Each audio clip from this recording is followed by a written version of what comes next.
Yo, it's your boy Ryan, Northwest Sports Fanatics. Back at you with a new video. Today is Friday, July 19th, 2024, with your boy Ryan and the Northwest Sports Fanatics. Make sure you guys subscribe to the channel. Smash that like button either now or on your way out.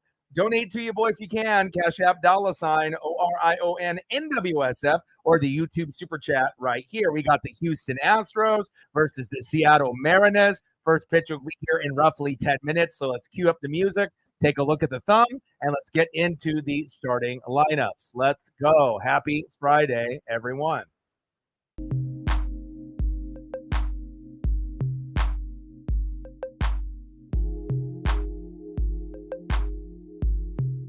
And on the thumb on the left, we have Jose Altuve. And on the right, Julio Rodriguez. And let's start it off here first with the visiting Houston Astros. Leading off for the Astros at second base, Jose Altuve. Batting second, playing third base for Houston, Alex Bregman. Batting third, DHing today for the Astros, Yordan Alvarez. Batting cleanup, batting fourth, catching today for Houston, Yanier Diaz. Batting fifth, playing first base for the Astros, John Singleton. Batting sixth, playing shortstop, Jeremy Pena. Batting seventh, playing center field for Houston, Jake Meyer. Batting eighth, playing left field for the Astros, Joey Loperfido. And batting ninth, playing right field tonight, Trey Cabbage. And on the mound for the Astros with a 7-6 record, an ERA of 4.39, Hunter Brown. This is going to be tough. You know, this is a 3-game set. You know, we got 2 evening games and an early afternoon game. They're going to be able to be very aggressive on the first couple pitches, and they're going to be able to move guys over. Hopefully we can find a way to compete with Houston. This will be very, very close. Now let's get into the starting lineups for your Seattle Mariners. Leading off for the Mariners at shortstop, J.P. Crawford. Trident's up, baby. Let's go. And you are going to be the tone setter right out of the gate. Let's go, JP. And hopefully we get some good defensive plays from you tonight as well. Batting in the 2-hole, playing third base, Hollywood, Josh Rojas. Batting third, playing center field, no-fly zone, Julio Rodriguez. Trident's up, baby. Let's keep it going, baby. We need you, Julio. Let's get it. Batting fourth, batting cleanup, catching tonight for Seattle, big dumper, Cal Raleigh. You the man, Cal. Batting fifth, DHing today for Seattle, Mitch Garver. Batting sixth, playing second base for Seattle, Jorge Polanco. Batting seventh, playing first base for the Mariners, Ty France. Batting eighth, playing left field tonight, Luke Raley. And batting ninth, playing right field, Victor Robles. And on the mound for the Mariners, one of our aces, 8-9 record, an ERA of 3.53, Luis Castillo. Let's go, baby. La Piedra in the building. Let's go.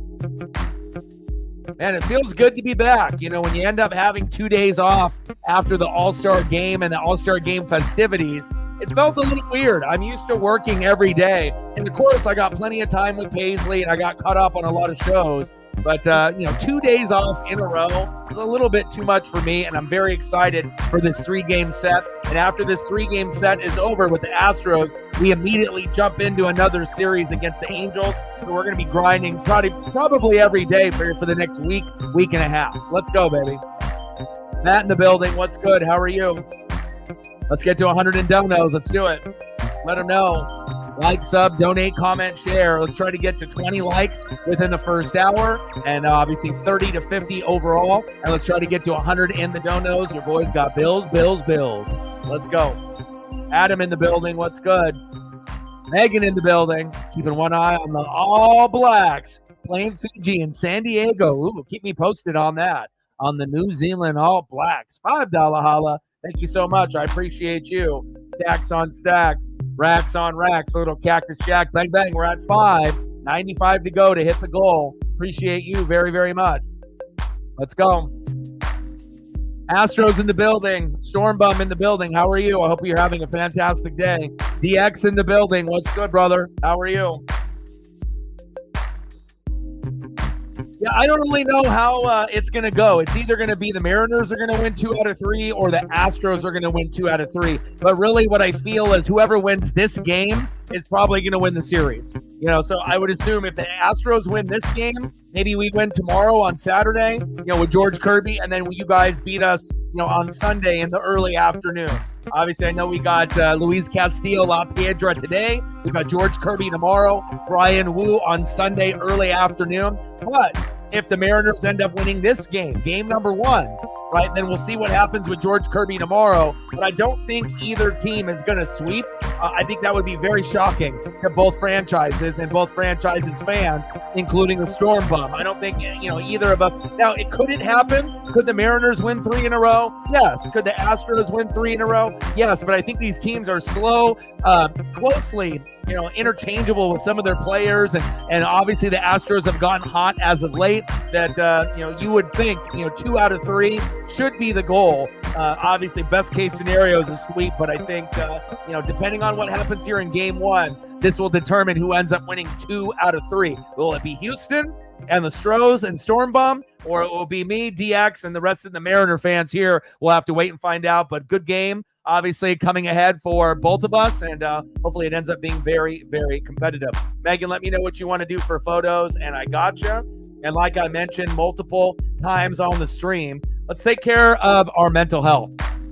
Addiction, depression, anxiety, these are things that not only I've gone through, but I know a lot of y'all are going through it either now or have in the past. This last year for me has been a very groundbreaking moment in my life, and I was in the gutter, right? But I ended up making some minor changes to my daily routine, and it definitely got me in a more of a positive, not only mindset, but positive body. So if you're not exercising at all, and I'm not saying you got to go out there like me and do an hour and a half, 2 hours every day, 7 days a week, but if you have a chance to get out and enjoy the sun and get out there for a 30-minute walk at least a couple times a week, it will really help, especially if you're not doing any exercising at all. Okay. Also, a diet, very important. If you're eating fast food every day, not good for your body or your mind. It'll make you sluggish. It'll make you lazy.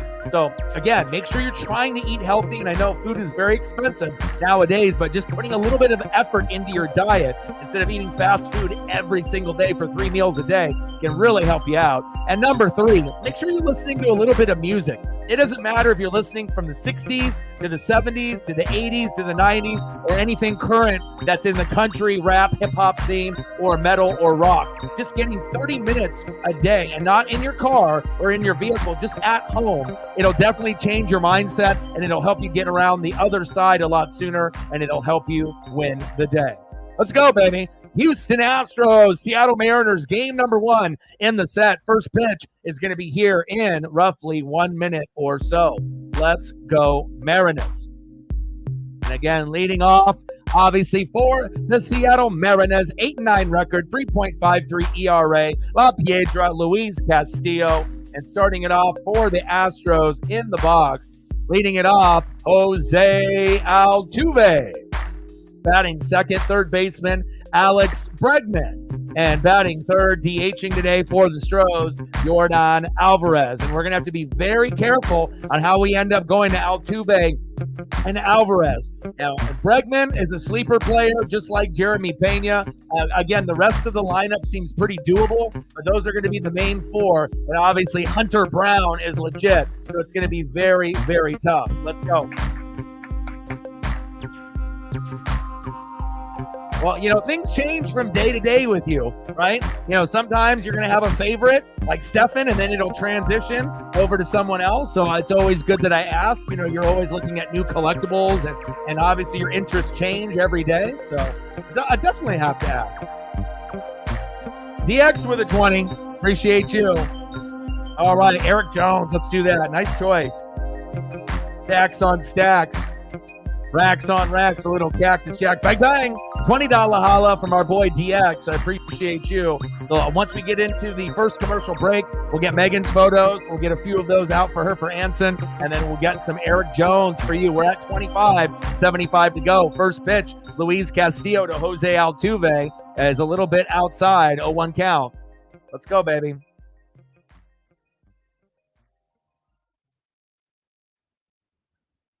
One-0 pitch in there for a strike. 1-1 count. Shout out to Megan and DX for holding it down.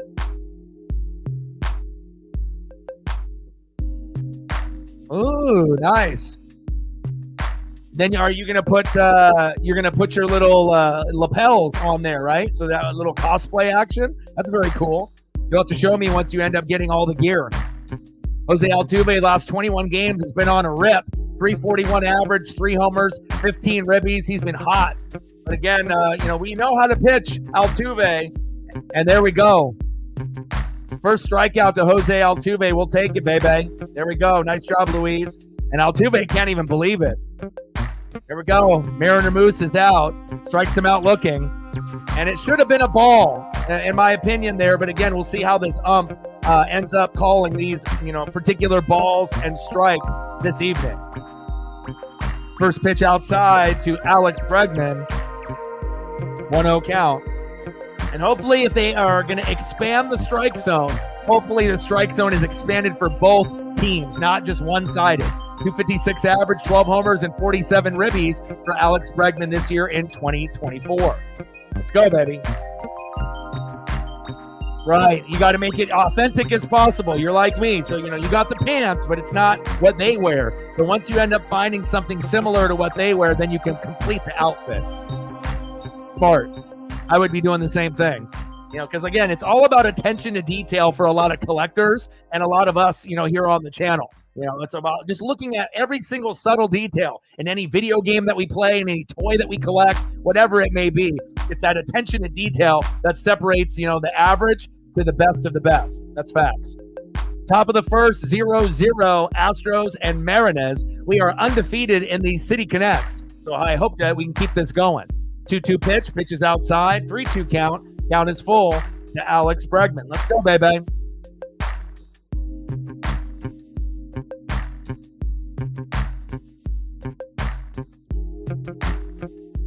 Three-two pitch from Castillo to Bregman. Chopper. Uh-oh. J.P. Crawford. I'm not sure if that was an error, but it went right past his glove, and he went in for a scoop and totally missed it. Hopefully that's not a sign of things to come. Just off the mitt on J.P. Crawford. I wonder if they're going to charge him with an error on that play. Not the way that we wanted to get started, but a good start. Obviously, if you're the Storm Bum and you're an Astro fan.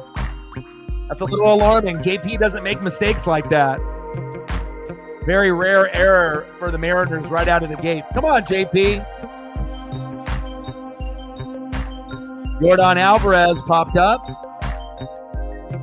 Julio in the sun. Back to the warning track. 2 away. And obviously, Yordan's got that power. At any given moment, he can go yard. Got to keep an eye on that. Next up, catcher Yanier Diaz.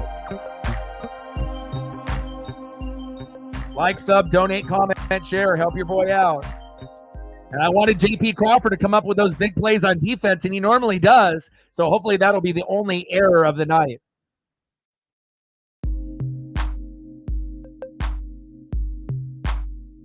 First pitch to Diaz. Just low. 1-0 count.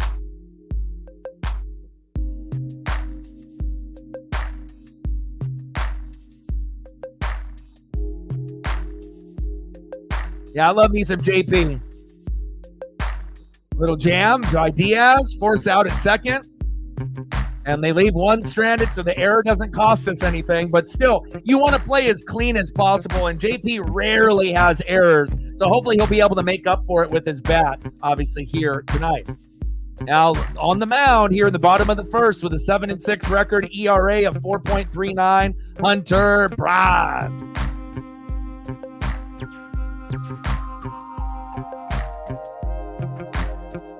Leading off for the Mariners at shortstop, J.P. Crawford. Batting second, third baseman, Hollywood Josh Rojas.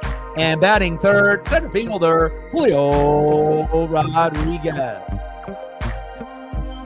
We have some photos here for Megan, some Anson, and then once we go through some of these Ansons, anything else that she wants, we'll get that put up. Then I'll go into some Eric Jones here for my boy DX.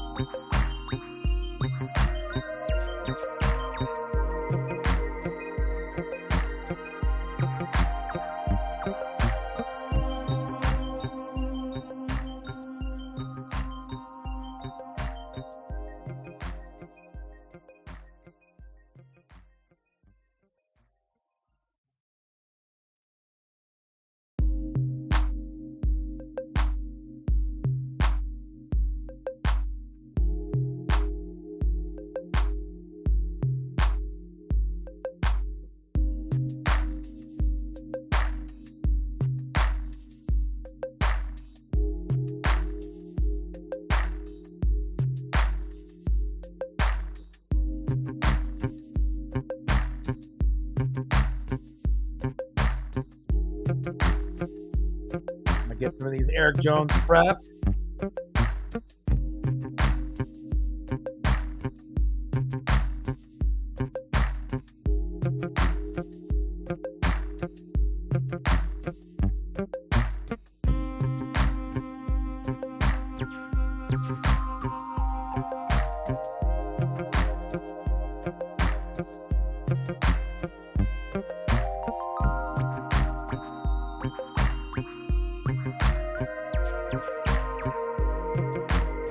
All right, Hunter Brown leading it off here to J.P. Crawford. First pitch is high and outside. 1-0 count. Let's go, J.P.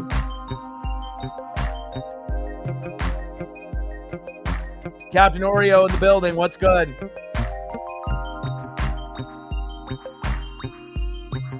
Bottom of the first, 0-0. Big swing and a miss for J.P. Crawford. 1-1 count. And he has struggled this year. 214 average, 0 homers, and 1 ribby versus the Astros. So I'm hoping that he can find a way to get it done. Home run in 2 of the last 4 games for JP. Let's go. 1-1 pitch from Brown to Crawford. Pitch is outside, but called strike. So it looks like this ump is going to expand the strike zone about a foot off the plate on the left side and the right side. Still may be called strike. So as long as they're doing that both ways, I'm fine with it. 1-2 pitch from Brown to Crawford. Chops that one foul. Nice souvenir for a fan. Marissa in the building. What's good? And we'll definitely make sure we're giving proper love for both teams, the Astros and the Mariners. Go, JP. 1-2 pitch. Chopper towards first base and foul.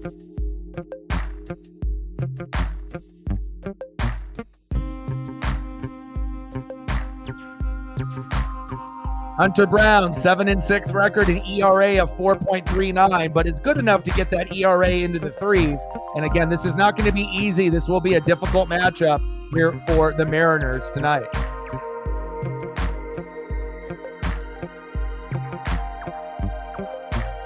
Come on, JP, keep battling.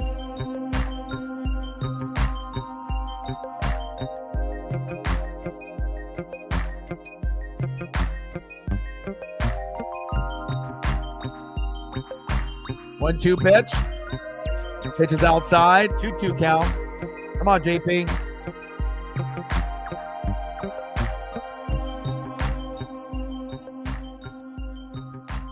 Try to make up for that error. Let's go, baby. 2-2 pitch. Pitch is outside. Count is full. Let's be electric, baby. Right out of the gates. We're going to need it. Like, sub, donate, comment, share. Help your boy out. Let's try to get to 20 likes within the first hour. 30 to 50 overall. And obviously 100 in the donos if we can get there. Let's go. 3-2 pitch. Big swing and a miss. Big punch out for Hunter Brown. And we'll make sure we're giving everyone the proper love on the appropriate plays. Nice job by Hunter there. First K for Mr. Brown.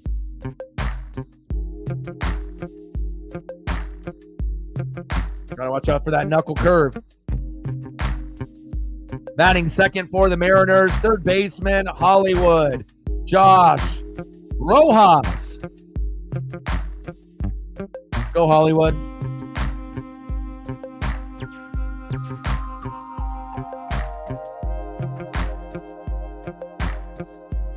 We just have to be able to get over 3 runs. You know, when we get 3 runs, our record is terrible. It's like 4 wins and like 37 losses when we score 3 runs or less. So if we want to win this game, we're going to have to get 4 runs or more. You know, that's, you know, and there's going to be times where we end up winning 1-0, 2-1, 3-2. But how likely is it that the other team only puts up, you know, 1 or 2 runs? I'm not sure. 0-2 pitch. Pitch into the dirt. Good save there. Yanier Diaz. 1-2 count to Hollywood Josh Rojas.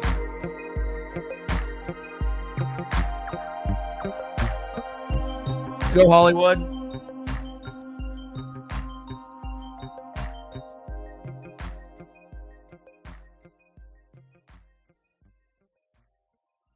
Thank you for the repost there on my post. I appreciate that.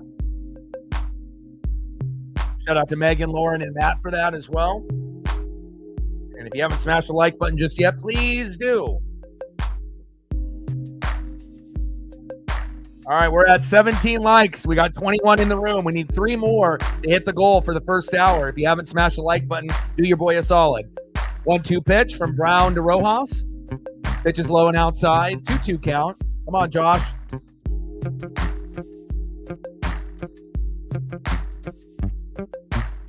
Let's go, baby. We need you.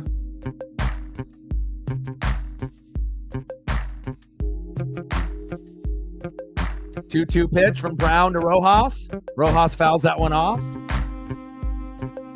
Nice souvenir for that fan. Let's go.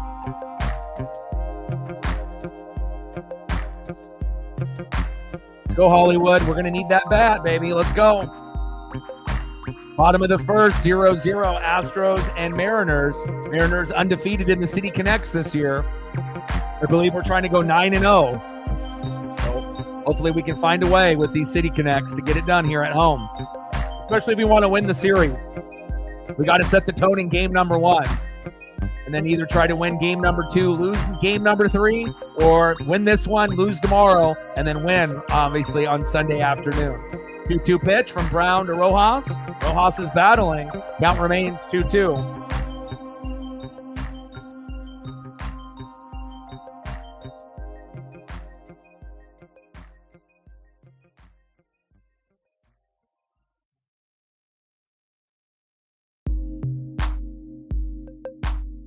2-2 pitch. Pitch is low and inside. It did not go around. Count is full, 3-2. I got to make some room here for some photos, so we'll cycle through these for Megan one more time. And if there's anything else that she wants to see afterwards, I got it. And then we got the Eric Jones ones loaded for the next commercial break for DX. 3-2 pitch from Brown to Rojas. Right down the middle. Chop foul. Rojas is battling. That's what you like to see.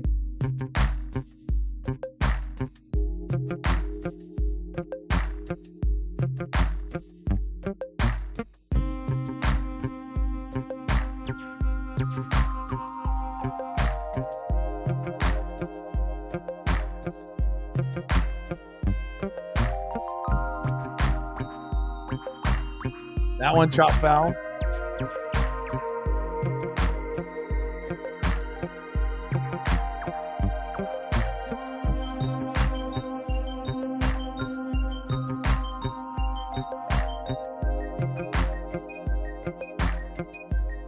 3-2 pitch. And that is strike three looking on Hollywood Josh Rojas. Nice punch out. Second K for Hunter Brown.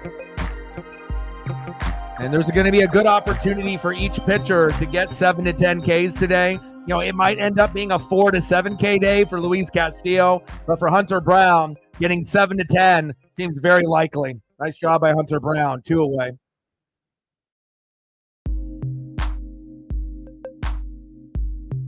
Next up for the Mariners, Julio Rodriguez. First pitch on the corner for a strike. 0-1 count. Let's go, Julio. I've missed you, man. Having 2 days off. It felt a little weird, but I'm ready to get back going. I'm ready for Tridents up. I'm ready to get back to business. Let's go. Second pitch, low and outside, in the knees, into the dirt. 2-1 count. 1-1 count, excuse me. 591 average, 640 OBP with a 955 slugging percentage on the road. Career from Hunter Brown, he's 4 for 10. He's batting 400 against Brown. That one chopped into the dirt. Count remains 1-2.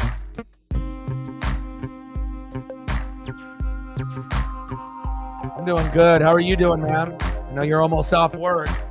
So anytime you get close to being off work, that's obviously fantastic to be able to enjoy your weekend, even though I know you probably work retail and you work the weekend as well. 1-2 pitch. Pitch is outside. 2-2 count.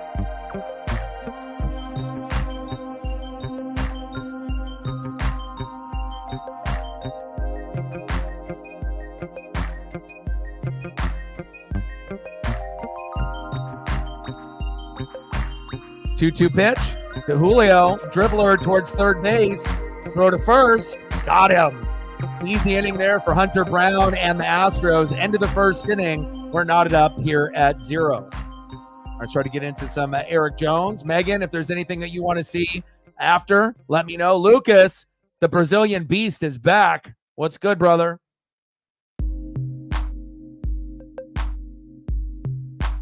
Well, we'll get these Eric Jones photos up for DX, and then anything else that you want after Eric Jones as well. The two of you just let me know, and I got you. We're at 25, 75 to go. And we're a few likes away from hitting the initial goal of 20 likes within the first hour.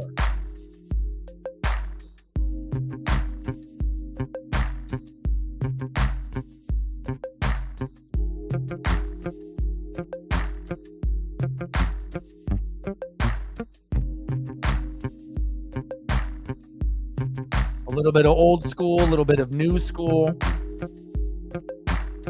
And anytime anybody donates, I'll always throw up whatever their favorite thing is. It doesn't matter what it is. It could be NASCAR related, could be wrestling related, baseball related, basketball, football, hockey, doesn't really matter. Gives us a chance to get to know you on a little bit of a deeper level and what you like and what you don't. Appreciate you. End of the first inning, 0-0, Astros and Mariners.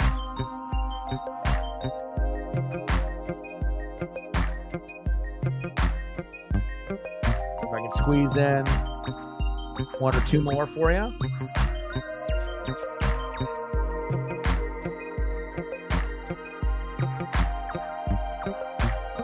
Appreciate you, brother.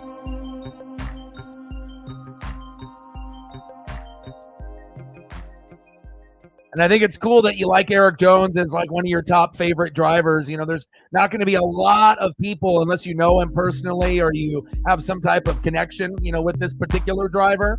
Obviously, he's not going to be like a Chase Elliott as like a most popular driver or a team, you know, with like Kyle and, you know, obviously with Hendrick and whatnot. But sometimes it's those kind of lower level or mid-level guys that end up being fan favorites. And that's awesome that you end up having that love and appreciation for Eric Jones. All right, next up for the Astros, John Singleton. Let's go, baby.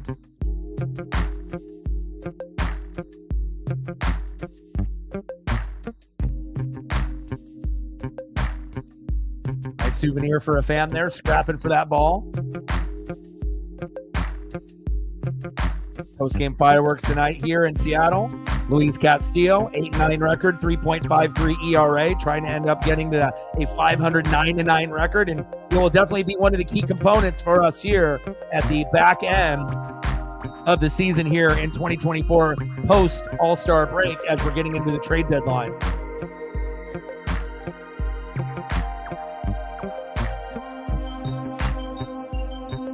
One-two pitch to Singleton. Got him, baby. There we go. Nice job, Luis. Nice punch out by Luis Castillo. One away. Mariner Moose loves it.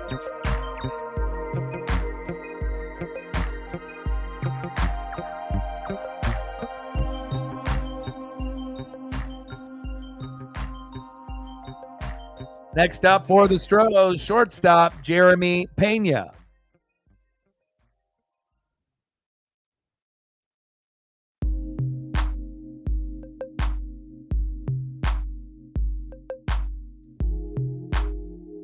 Amazing, bro. Appreciate that. Pitches inside for a strike. 1-1 count.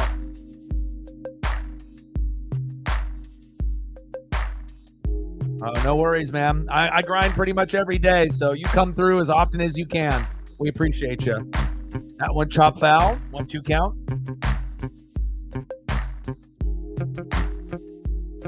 There we go. And sometimes that's what it is, whether it be, Tony Stewart in the 20 in the Home Depot or, Budweiser back in the day for Dale Jr.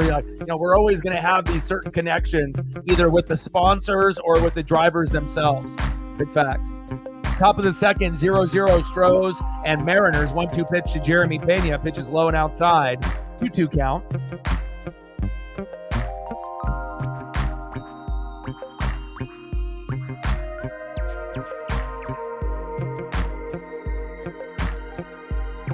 Two pitch.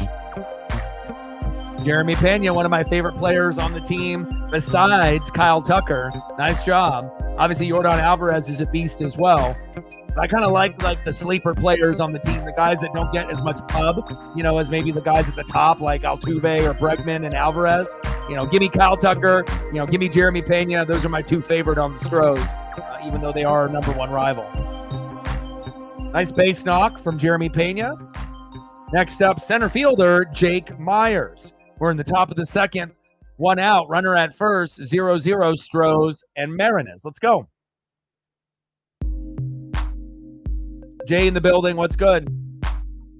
Yeah, oh, definitely for Matt. That's what we need, for sure.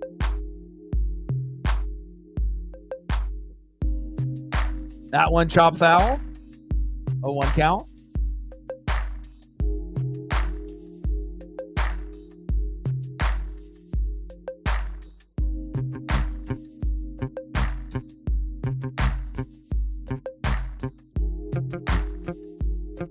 One pitch to Myers. That one chop foul. Behind in the count, 0-2.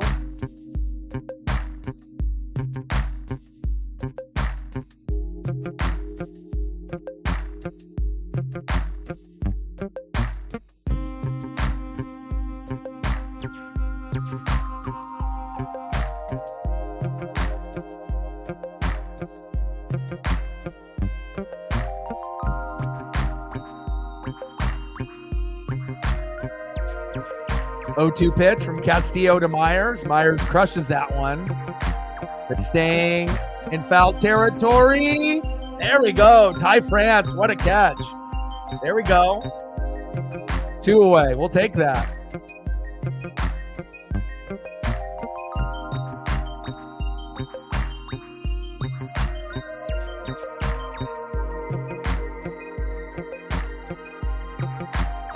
Next up for the Astros, left fielder Joey Loperfido.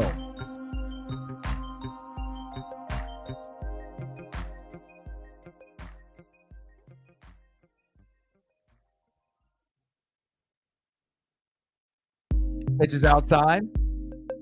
1-0 count to Joey Loperfido. 273 average, 2 homers, 15 ribbies in 2024. Made his MLB debut on April 30th against the Cleveland Guardians.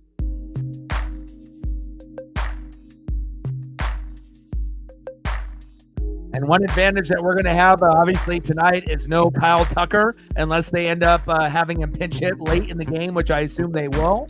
But normally when we start off a series, you're going to have your best: Altuve, Bregman, Alvarez, Pena, and obviously Kyle Tucker. So hopefully we can take advantage of that. 2-0 pitch. That one chopped foul, and I had to look on the injury report to see if he was on there, and there's no sign of him being injured. So I assume it's giving him a healthy rest, a healthy scratch.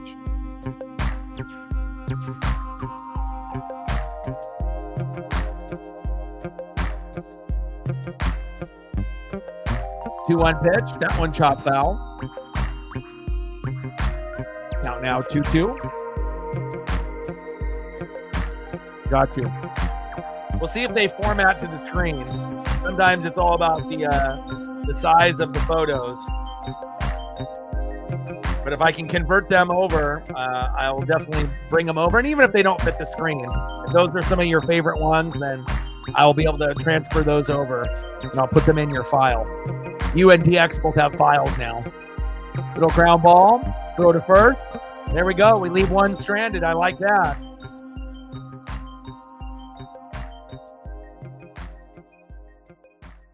All right, let me try to get some of these photos prepped.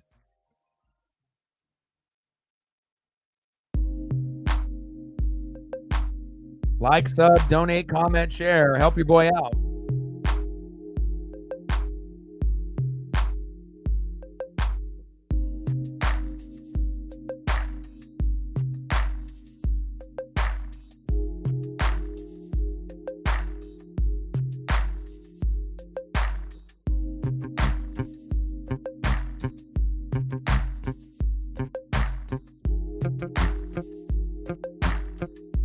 I gotta delete these, make some more room, and then see if I can load some of these other ones for Megan, put them in the file. But we know DX obviously, is a big Bengal fan, so obviously I'll be throwing some Bengal stuff in there too. I gotta open up my Instagram. What we got going on here? Oh, there's quite a few here. Okay, let's see what we got here. We got one. I'll put it in there. 2. Put it in the file.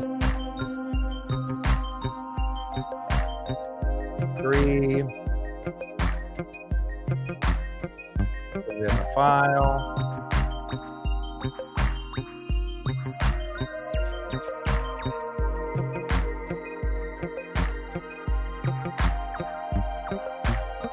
You got a whole scrapbook here of Anson, all Anson.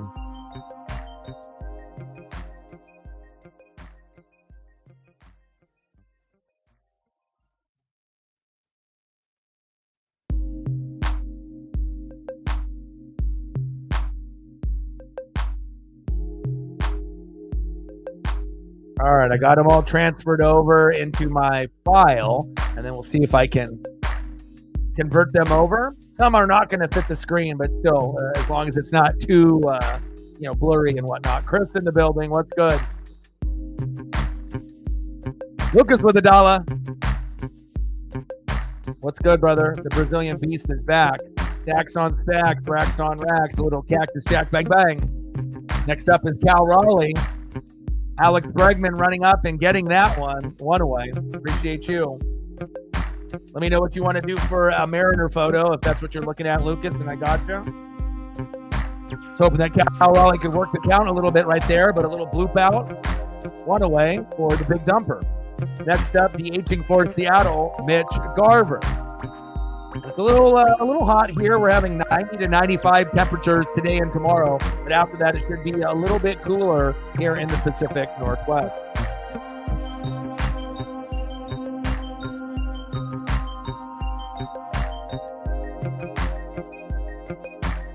Let's go, Garv.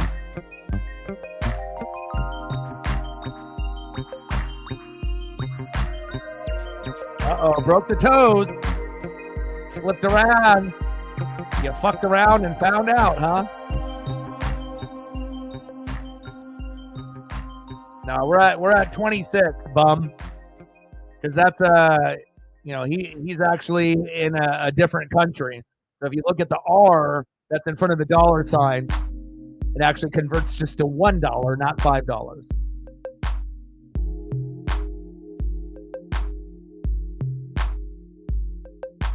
Well, there goes Mitch Garver, 2 away. Next up, second baseman, Jorge Polanco. Let's go, Polo. And we got international fans here on the channel, so not every single donation is going to be U.S. dollars. We're growing here.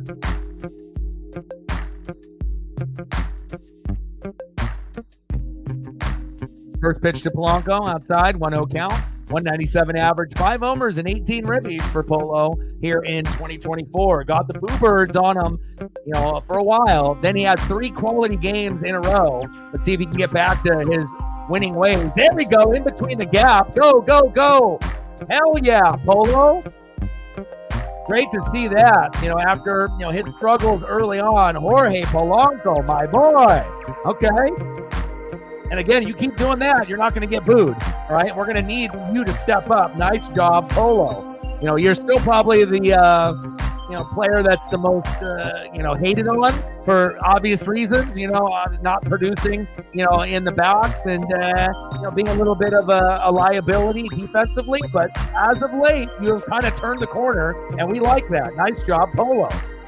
Next up, first baseman, Ty France. Let's go, France.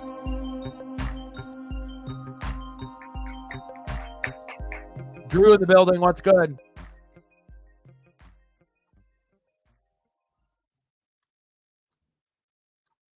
.228 average, 8 homers, and 31 ribbies for Ty here in 2024. Dribbler? Oh, just foul.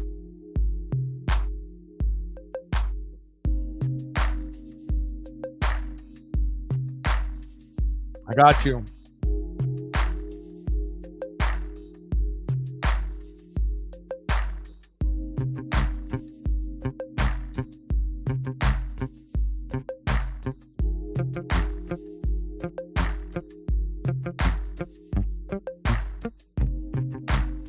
Bottom of the second, 0-0, Astros and Mariners. Polo at second. 0-2 pitch to Ty France from Hunter Brown is chop foul towards first base. Count remains 0-2. Let's go, baby.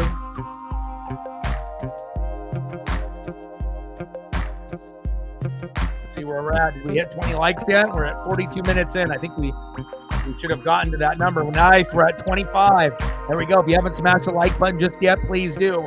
4 more to get to 30, and we want to get 30 to 50 on every stream. Thank you so much. Appreciate you guys for the support. Let's go.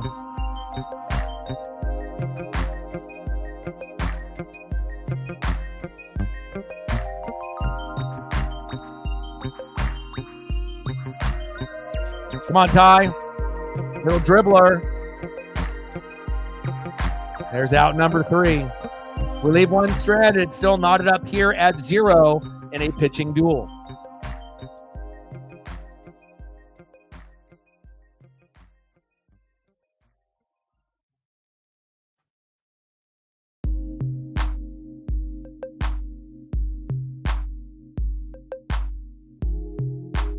All right, I'm pulling it up now. Captain Oreo in the building. What's good? How are you? 2 days off with no baseball was like hell for me. I love being able to catch up on shows and whatnot, but I don't know, man. I don't like having that many days off after having the All-Star game and, the home run derby that underwhelmed. And then I got to have 2 days off after that. Like, that was a little rough. But I'm glad that we're back, and it feels good to get back into a rhythm. And I miss the Mariners, and I miss you guys.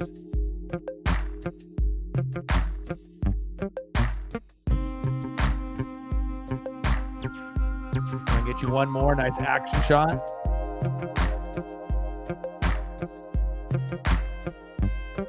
Had a little run in NXT there as well. Ooh, look at that form. A little suplex there, maybe with a German, maybe with a bridge. Okay. Brazilian Beast in the building. Appreciate you. Thank you for your support.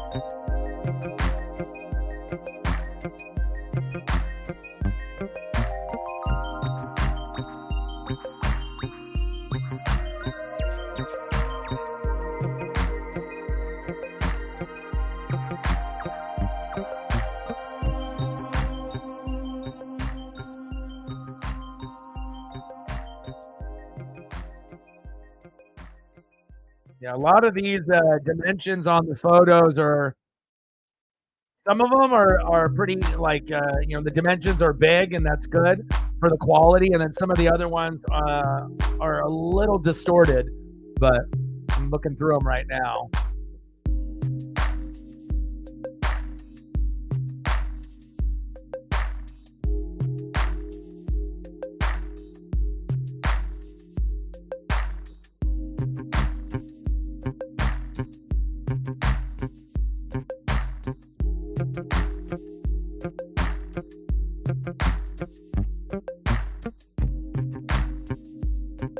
All right, Trey Cabbage up next here for the Houston Astros.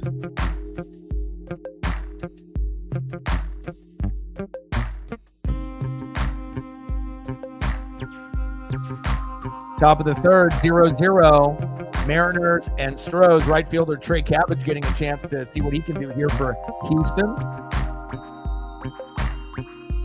Former fourth-round pick from the Twins, Trey Cabbage.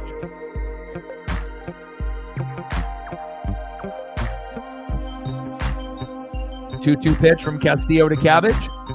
Cabbage connects. Back, in between the gap, all the way to Julio. Wow. Leadoff double, just like Polo. Wouldn't expect that out of anybody in their lineup. The guy that's least likely to do anything, Trey Cabbage, and he's the one that ends up getting a nice standoff double in between the gap. Okay. Nice job by Trey. Next up, second baseman. All the boo birds are coming out. Jose Altuve.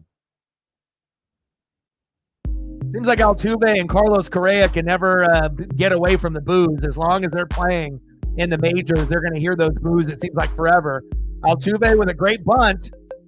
And throw to first. Safe. Uh-oh. No throw to home. And there goes Cabbage. 1-0 Houston. Judah in the building. What's good? That was a great call by the Houston Astros to have Altuve bunt. And then obviously the throw to first was a little wild. And then obviously to go from second to home was easy after you ended up seeing the wild throw from first base.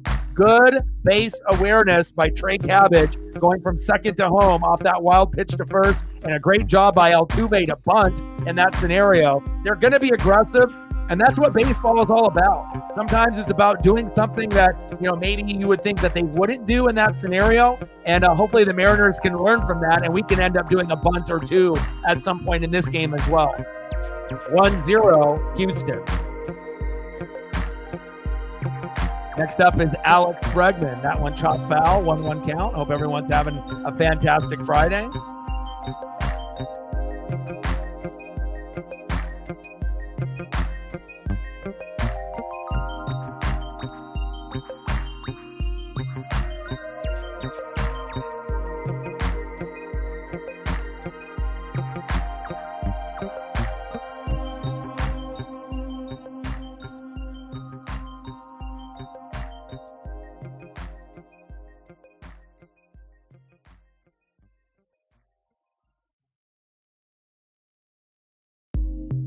Pitches inside, almost hits Bregman in the stomach, or did it? Wow, they said it hit him. I don't know if it really did, though. Megan with the tour, 14-0 All Blacks. Nice. Stacks on stacks, racks on racks. A little Cactus Jack, bang, bang. So is this like a tournament that they're playing in? What? Because I know sometimes they come to the United States and whatnot, but you were saying they're in California. Are they playing a tournament? Because I would assume if it was for their normal league championship, do they play the league championship in their home country, or do they play it in the United States? Because I know I've seen them, have like different like things that come up in America from time to time, but it's not like I keep up with that on a consistent basis. $2 holla, appreciate you. We're at 28, 72 to go.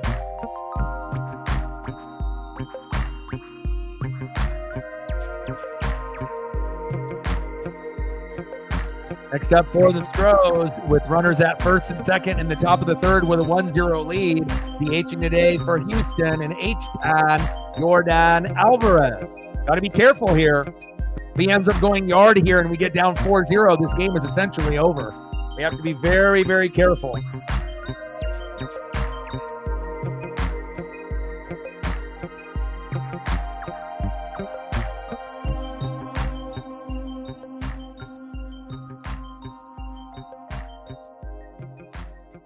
Pitches inside, 2-0 count. Come on.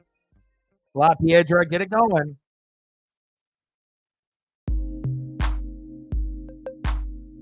Steven with $1. Appreciate you. Every dollar counts. Stacks on stacks, racks on racks, little cactus jack. Bang, bang. Let me know what you want to do for a Mariner photo or a photo of whatever you like, and I got you.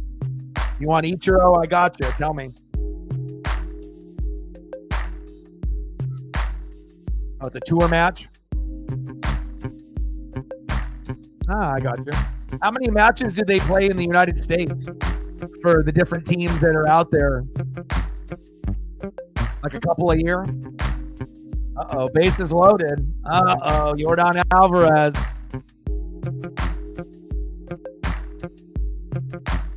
Next up for the Astros, catcher Yanier Diaz. We have to be very careful here. This one is about to get a little out of hand. Megan with $1. We're at 30, 70 to go. Stacks on stacks, racks on racks, little cactus jack, bang, bang. Come on, Mariners. Uh-oh, Diaz laced it all the way to Victor Robles. That brings in 1 and 2. Damn it. 3-0 Astros. Not good.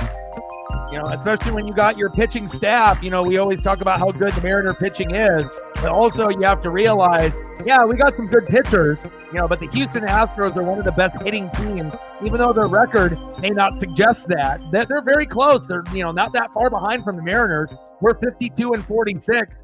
They're 50-46. So if they end up sweeping us, you know, they're going to end up having the lead in the American League West, at least for the time being. So it is going to be possibly a 3-team race if the Rangers can catch up. But at least for now, it's a 2-team race, and this is tough. Throw to second. Double play. Oh, couldn't even get the fucking double play. You kidding me? Boo. Fuck. Fielder's choice with a runner out. Singleton grounded out into that fielder's choice. 3-0 Astros. Shit.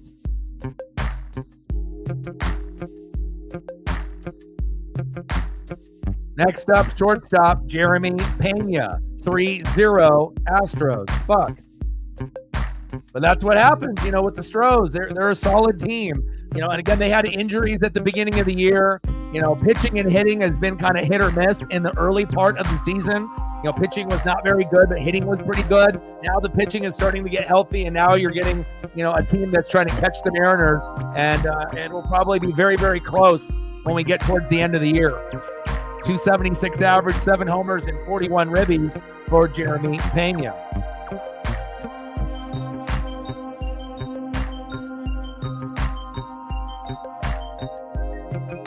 Pena chops that one foul.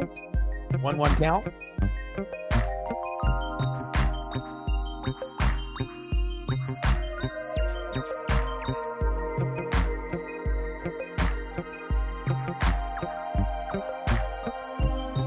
Come on, Castillo, settle in. Pitch right down the middle for a strike. 1-2 count to Jeremy Pena. Come on, Luis. And it wouldn't really be that big of a deal if the Mariners could score 5 runs and 7 to 10 hits. So that way, when we end up giving up a couple RBIs or a couple home runs, you know, we don't feel like we're down 6-0 right now. Because when you're the Mariners and you strike out the most and you don't really get a whole lot of hits and a lot of home runs game in and game out, you know, it definitely feels like, you know, the score is doubled. Double play. Got him. Well, at least it didn't end up getting any more worse than it already did. But again, when you get down 3-0, if you're playing anybody but the Mariners, it's 3-0. But when you play Seattle and then Seattle has to, you know, combat this, it feels like we're down 6-0. And hopefully we can find a way to combat this problem. And I'm hoping we can get at least a run by the 6th inning, because we don't want to get down by any further than 3. Otherwise, this one might get very, very ugly and very, very quick. Let's go through some of these photos See, some of these ones are going to be okay, but they're going to be a little blurry from the ones that you ended up sending me through Instagram. I can always look to see if they have a picture that is similar, that maybe has a higher resolution. And some of them are a little bit better resolution than others. And obviously, like that one, the resolution looks probably the best out of all of them so far. Well, that one's a full screen one. That one, the resolution isn't too bad.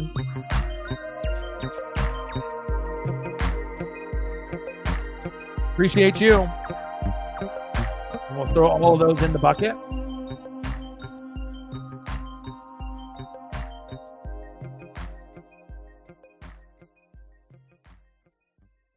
All the Mariner fans are blowing me up right now. Not good. Not a good start. Ooh, Paul Sorrento. Good choice. Good Pike quote.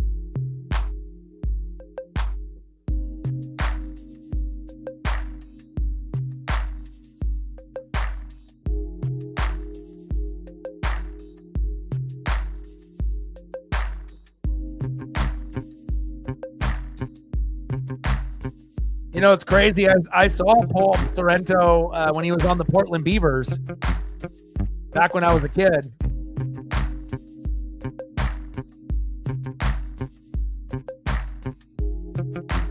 Some of the best memories I had, you know, in the late 80s and in the early 90s, like 88, 89, 90, 91, 92.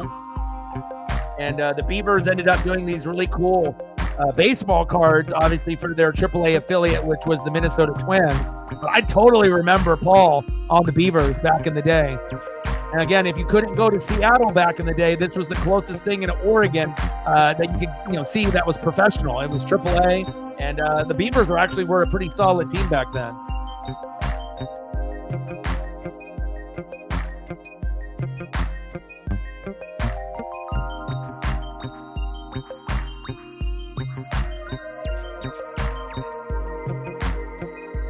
See if I can find an old Mariner card of him.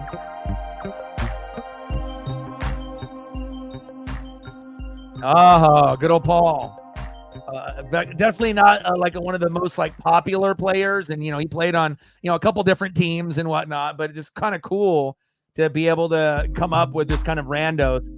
I even have his autograph here. Let's take a look at this. It's got a good signature.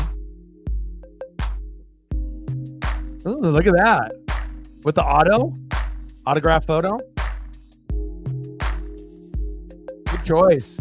And sometimes it's not going to be about like the best players. Sometimes it's about like the rando players, like the bench warmers, but we still, have that love and appreciation for sometimes the guys that aren't the most popular, or even guys that were good, but they're not like, Randy Johnson or Griffey or Edgar Martinez or Ichiro. Maybe even guys, like, a second tier below, like a Harold Reynolds or a John Olerud, those kind of guys, Tino Martinez, guys that might have been on our team for a little bit, or guys that were on our team for a short period of time and had great success somewhere else, like Omar Vizquel to the Cleveland Indians, or someone like Adam Jones, who ended up going to the Orioles. Good choice.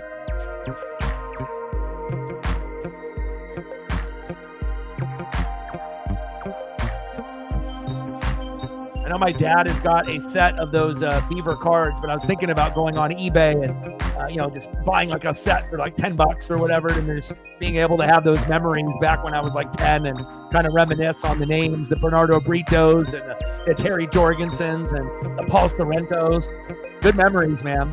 Let's go to the bottom of the third inning, 3-0 Houston. Hunter Brown doing his thing, and hopefully we can get some offense going here at some point. We definitely are going to need a bat or two before the deadline, and hopefully they end up pulling the trigger.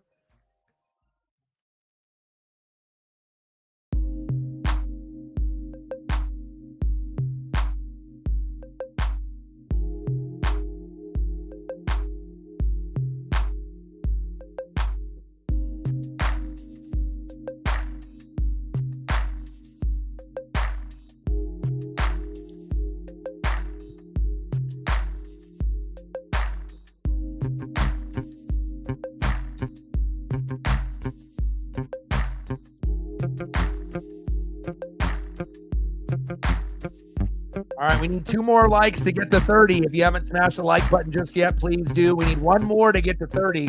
We want to hit 30 to 50 and try to get to 100 in the donos. Boy has got lots of bills.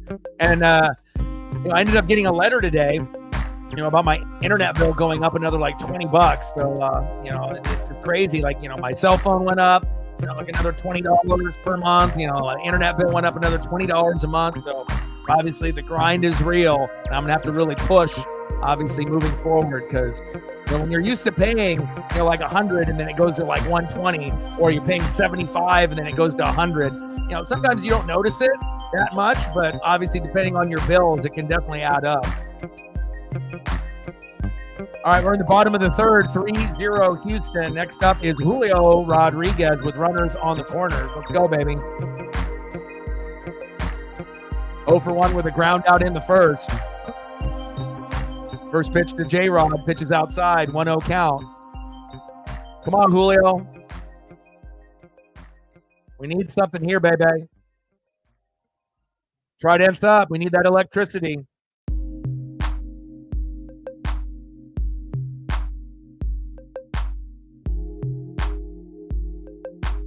I'm actually in the process of trying to save up for a used truck. So right now I don't have a vehicle. I had a vehicle a little while back, but then it broke down and I sold it. And I haven't been with a vehicle for about a year, which isn't ideal. But, I've had other things that I needed to be able to kind of catch up on. But my internet bill went up and my cell phone bill went up. Not ideal, you know what I mean? But again, it is what it is. And I usually grind almost every day as it is anyways. But yeah, if your car insurance went up, you may have to look, through some of the other providers. Sometimes, 6 months at a time or a year at a time. You never know what you might be able to find. But I won't have to worry about my car insurance going up for a little while until I end up getting my used truck. Pitches inside to Julio, and he walked him. Bases loaded, baby.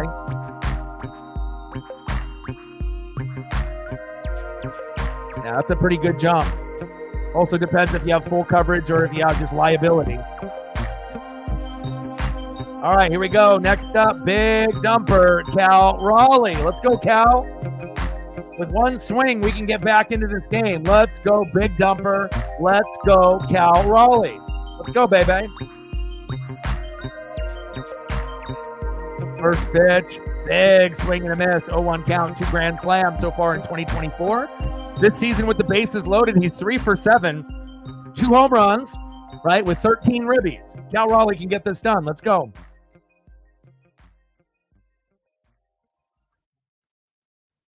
Big swing and a miss. Nice pitch for Hunter Brown on Cal Raleigh, going right at him. 215 average, 20 homers, and 61 ribbies. The home runs is number 1 with the Mariners, 20. 61 ribbies is number 1 for the Mariners as well. We just got to get that batting average from 210 to 215 to like 250 to 300. 0-2 pitch to Raleigh. Chopper.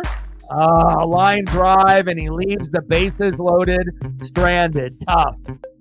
End of the third inning, 3-0 Astros.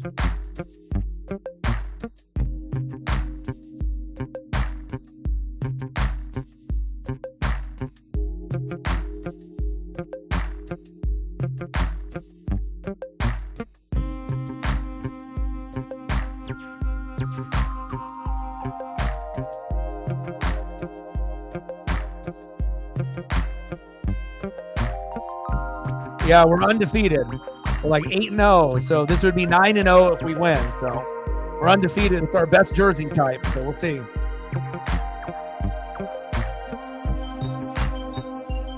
Yeah, Quan and Adley.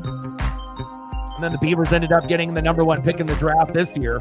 So nice to be able to see Oregon State holding it down.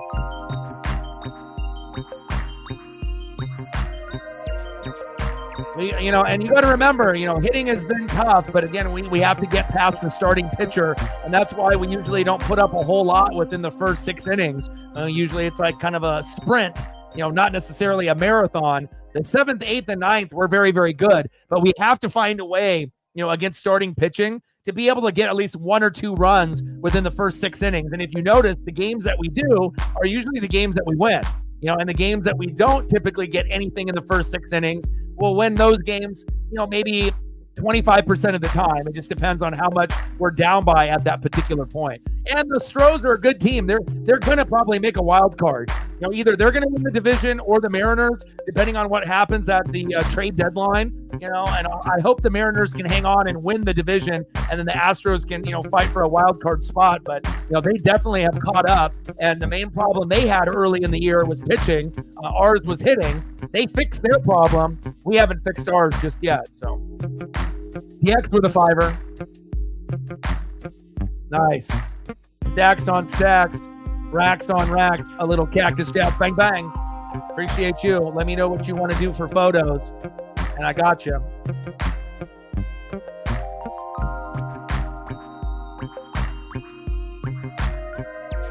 First pitch to Jake Myers. Chopped off himself for 1 count. Come on, Mariners. Plus, also, you got to remember, too, being a Pacific Northwest fan is not easy. You have to be mentally tough, maybe more mentally tough than any other fan base, that's in the Midwest or the East Coast or the South. There's different areas that are used to dominating in sports. Like if you're in the South, college football with Georgia and Bama. If you're in the Northeast, we used to have that with the Red Sox and the Celtics and the New England Patriots. In the Midwest, you got Ohio State and you got Michigan, for college football. But on the West Coast, unless we're talking about like the Dodgers, right? The success, from the college football teams and the pro teams, it's not going to happen every single year, but when it does happen, the team ends up being very, very good. Hopefully Cal Raleigh's okay there. I don't know if he pulled a groin or got hit in the nutsack right there, but hopefully he's okay. But like we've seen Pete Carroll and the USC Trojans, we've seen Chip Kelly and the Oregon Ducks, we've seen the Seahawks, with Pete Carroll have some magic. The Mariners are going to be one of those teams, where we just have to consistently make the playoffs. Then we can start worrying about, how far we're going to get, ALDS, ALCS, World Series. Same thing with the Kraken. We just have to be able to make the playoffs on a consistent basis, and then you got to crawl before you walk. But I definitely like the chances, of the Mariners and a few of the Pacific Northwest teams moving forward. Again, it just takes time to build a championship squad, especially if you're a small market team, which we typically are in Oregon and Washington. But when we're good, we're really, really good. When it usually gets to that point, like when we built up a team for 4 or 5 years, yeah, we might be the underdog and we might not win it all, but we're definitely going to be a very, very good team once we get to that plateau and that pinnacle. Top of the 4th, 3-0 Houston. Next up is Joey Loperfido.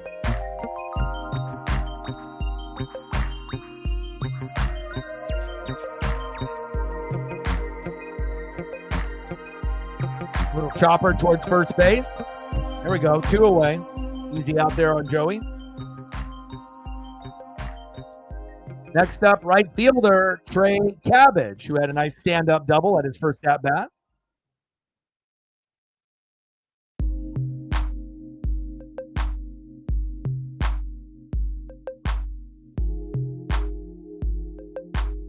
Vince Dunn, nice. Nice. Hopefully that'll give him some stability.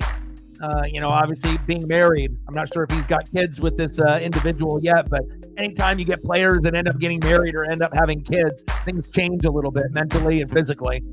Big swing and a miss to Trey Cabbage, 1-1 count. All right, you want some Vince Dunn? Joe Hendry, got you. Zay in the building. What's good, brother? Little chopper. That one goes foul.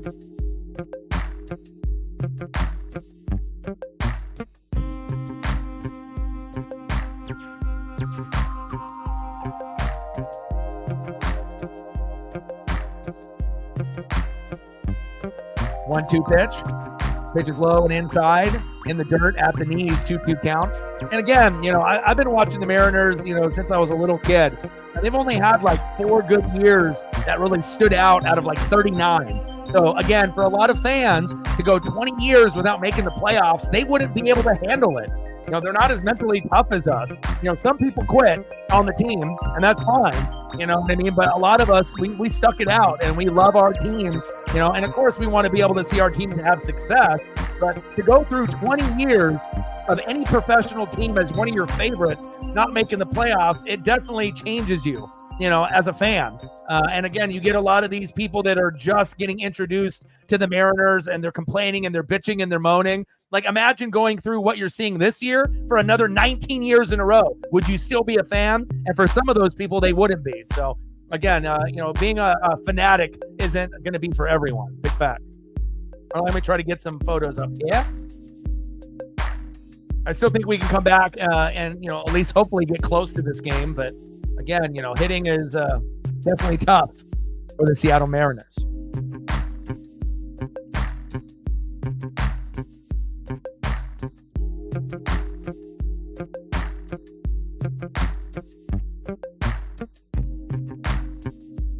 Hi, Paisley.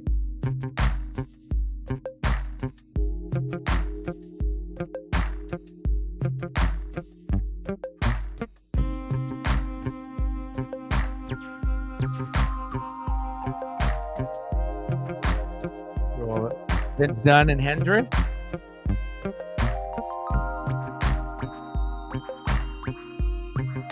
Definitely excited for the NHL to be back here in a few months.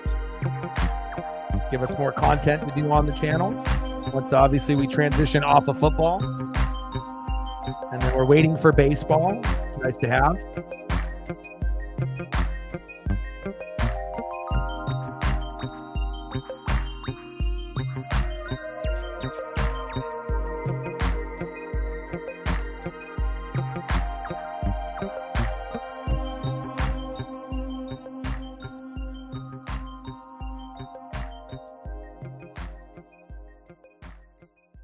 See if I can squeeze in one more. Bottom of the fourth, 3-0 Mariners. Next up is Mitch Garver. Go, Mitch.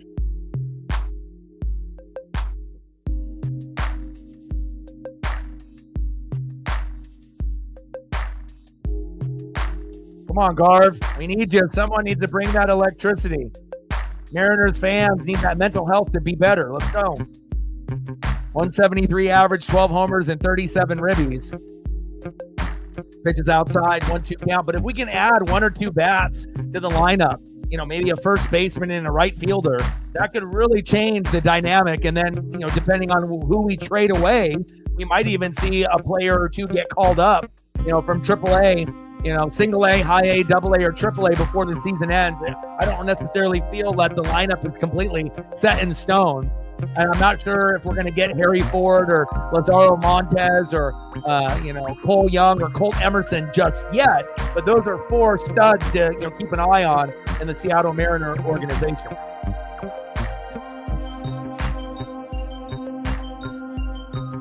Hey, Steven, I know, man.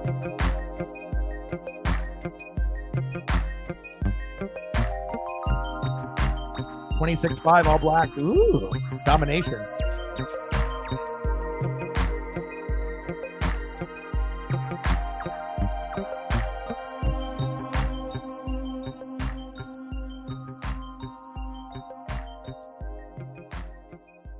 One-two pitch to Garb. See you later.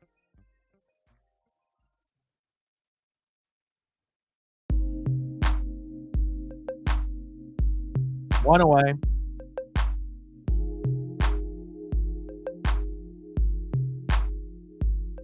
Next up for the Mariners, at his first at-bat, had a stand-up double in between the gap, second baseman Jorge Polanco. Sometimes you need guys to be like unsung heroes, and maybe sometimes the guy that you think that would least likely do shit for the team might end up being the guy that start the rally. Let's go Polo. Let's go, baby. Yeah, well, when you end up setting a record of striking out over 1,000 times before the All-Star break, and we were pacing to be the number one strikeout team out of any team in the last 100 years, it's not fun, but again, we're going to get better. And remember, with all the problems that we're having hitting, and even though our pitching sometimes gets beat up a little bit because we can't get to 4 or 5 runs to combat it, right? We're still 52-46, and we're still number one in the American League West with all of those problems. So you got to be able to look at the positive side. Look how shitty we are at striking out. Look at shitty, we are as a hitting ball club. and we're still in first place. Now the Astros are getting closer, and it's making us nervous, right?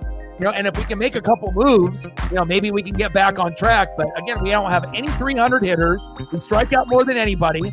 And even our starting pitching is starting to get kind of roughed up. It's not like all our pitchers are 7-3 or 8-2, and have ERAs of 1.99 or 2.20. Like some of them, are going to have an ERA of 3 or 4, but a lot of them, the records are going to be about even, or slightly below 500 or slightly above. We don't really have anybody that's like dominating. Everyone's record is about like 6-6, 8-9, 8-8, and again, we just need a little bit more run support so that way they can get their win total up so they can have a record like 7-3, and have that, imposing will, like, wow, look at this guy, but we're not there yet. So as the hitting gets better, the pitching records and numbers will get better. Everything works hand in hand. But one good thing is that we did get Gabe Spire back into the bullpen. So that'll be nice to be able to have another name. Santos is back. Gabe Spire is coming back. So anything that we can have to help us in the 6th and 7th inning with Stanek, Santos, and obviously Munoz is going to be a plus. France with a little blooper. And that's an easy 1-2-3 inning for the Mariners. Again, we got to wait for Hunter Brown to go out, and then we'll be able to do some damage. But in the future, hopefully we'll have a couple 300 hitters. In the future, maybe even at the trade deadline, maybe we'll get a Luis Robert Jr. or a Vlad Jr. And we can actually get an extra bat that can give us some swagger and some aura, and then that player will help the other players find their way. And sometimes all you need is one, but I mean, knowing the Mariners and our problem striking out and actually getting hits and runs, I'm hoping that we get 2 players. Even if that means that, you get one normal player, one bullpen guy. And again, we got bullpen guys that are there, and we could always use another. But I think right now, getting 2 players that can hit and defend would be ideal. And obviously, Jazz Chisholm has been rumored, Brent Rooker, Brian De La Cruz on the Marlins, Pete Alonso, even though I think he's over the hill, Vlad Jr., Bo Bichette, Luis Robert Jr., and obviously Vlad Jr. and Luis Robert Jr. would probably be the best. But I just don't know if I want to give up like half of the farm system for just one guy, but I guess we'll have to wait and see. And even if we add a big bat or 2, are we a real World Series contender this year? Probably not, just to be honest. You have to be real with your own team and how everything sits. Now, when we're hot, we can compete with anybody. But let's be honest, out of looking at the Orioles, the Yankees, the Guardians, the Twins, and the Royals, and then the Mariners, we're the 6th best team out of those teams. Even the Royals and the Twins, they might be there like pretty even with us. But the thing that separates, those 2 teams, the Twins and the Royals, from us, they can hit, right? We can't, right? And obviously we know the Guardians and the Orioles and the Yankees are the top dogs. So even if we end up making a move, we have to be careful of our future. We have to make sure we're building correctly. So that way down the road, if we end up having Lazaro Montes, Cole Young, Cole Emerson, Harry Ford, and then we can build something, then we can kind of get rid of some of these older guys or have them DH and sit in the, obviously in the clubhouse, and we can have a younger, fresher, swaggier team that actually can hit. But again, it's all a matter of time, and we know the Mariner organization usually is kind of cheap. Top of the 5th, 3-0 Astros. Joey Loperfido. I see you, Joey. Yes. Jose Altuve. Let me see what you got. Altuve, little dribbler. Bare hand. Wow. Got him. What a play.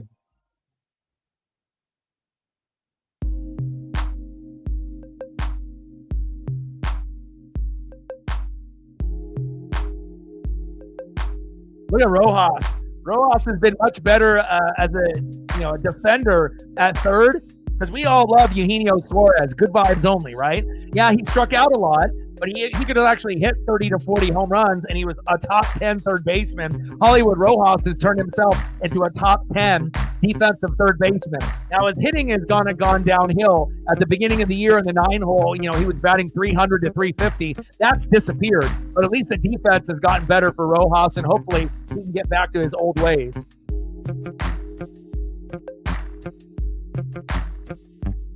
Bregman with a little bloop single there. Next up, DHing for the Astros, Yordan Alvarez. Come on, Mariners.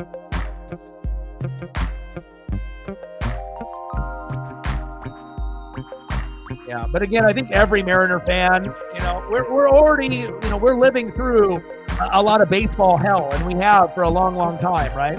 But trust me, if you can get through, these tough moments, it's going to make the wins even more special, especially having all this adversity. And especially if we can climb the mountaintop and end up making an ALCS or World Series, it's going to mean a hell of a lot more to Mariner fans than any other fan base, considering all the shit that we've had to go through to get to that point. So again, good times are going to be there. As long as we build the team around Kirby, Julio, and Cal Raleigh, and we keep finding ways to fill in the gaps, to get a better, younger first baseman, to get a better right fielder, and to keep improving. It might take a while, but we're going to get there. Alvarez, line drive. Fuck. Polo couldn't handle it. Jesus Christ. Runners at first and second. Fucking tough play for JP earlier in the game, as well as another hard hit ball there by Yordan Alvarez.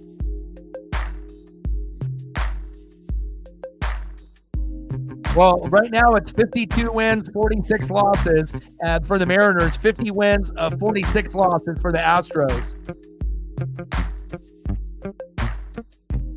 So I think it'll be by one game. Like right now, it's like, it's been around 1.5 lately. So right now, Houston is down by one game, so if they win, it'll be tied based on what the standings say. They'll be 51-46, and we'll be 52-47.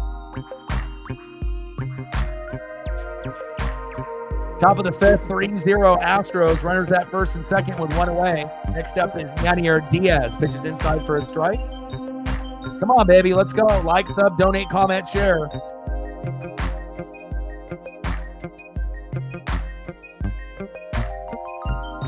See if we hit 30 likes yet.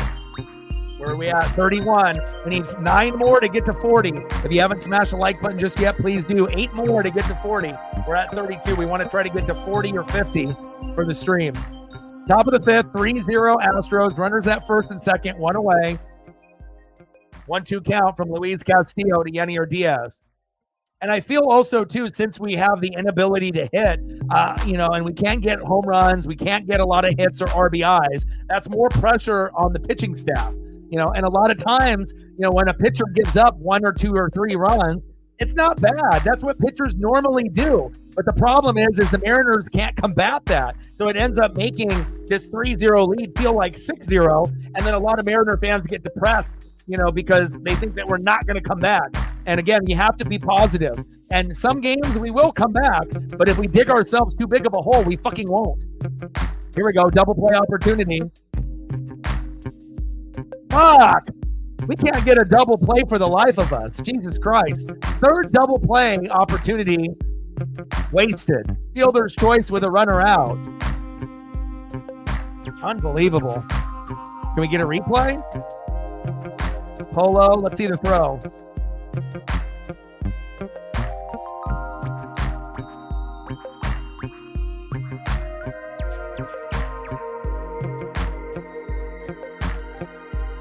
He's out. I was going to say, we have to get at least one double play. My God. Yeah, and losing to the Angels is not ideal, and again, you can't ever underestimate anybody, right? Especially if you're in the same division. That goes for football as well, right? You never can underestimate them, even though if they're the worst team in the division, doesn't matter if they're the Angels and they don't have Ohtani or Trout playing, if Ohtani's on the Dodgers now or you're playing the A's, that if you don't bring your A game, there's a good chance that they're going to bring their best performance against you. And if you don't get 4 runs or 7 to 10 hits, there's a good chance that not only can you lose to the top dogs like the Orioles, Yankees, and Guardians, you might lose to the bottom feeders like the White Sox or the Marlins or teams like the Angels and the A's. And, that's what kind of happens sometimes. There's going to be a lot of ups and downs. There's 162 games in a regular season. So there's going to be a lot of, going up and a lot of, hitting the wall and going down. So, yeah, he's out. All right, let's go to the bottom of the fifth and let's see if we can start a fucking rally, huh? And if there's any photos that anybody wants to see based off the donos that they have done as of late, just type in the chat for me, and I got you. Next up for the Mariners, 0 for 1 left fielder Luke Raley. And Luke needs to start stepping up as well. Him and Hollywood Rojas have dipped pretty considerably since where they were at the beginning of the year with the bats. We need Rojas and Luke to get those bats going again. Let's go, Luke. Batting second, 1 for 1, who actually has been an upgrade for Mitch Haniger in right field, Victor Robles. Pretty good defender, pretty good hitter, for all things considered. Right fielder, Victor Robles. And batting third, 0 for 2 with a K, shortstop, J.P. Crawford. And if you notice, when J.P. gets going early and often, typically another player goes early and often as well, right? And they kind of go hand in hand. Normally when JP and Julio both have a good game, that's when we're on our best. If one of the guys has a good game, then it's kind of 50-50. But if both of them are having bad games, the chances of us winning are pretty slim to none. But we'll see what happens here. We still got half of the game. Once we get fucking Hunter Brown out of the game, then we'll be able to see if we can end up, hitting up on their, bullpen. And like I said, same thing goes with the Mariners. When our pitching is really, really good, sometimes when our guys come in the bullpen, that's when the other team comes back. Like when we have to bring in Bazardo or Taylor Saucedo, even if you have a 5-0 lead, in a half inning, if you end up having a couple bad at-bats, that 5-0 lead that you had could dwindle down to 5-4 really, really quick. And we've seen that happen quite a few times as well.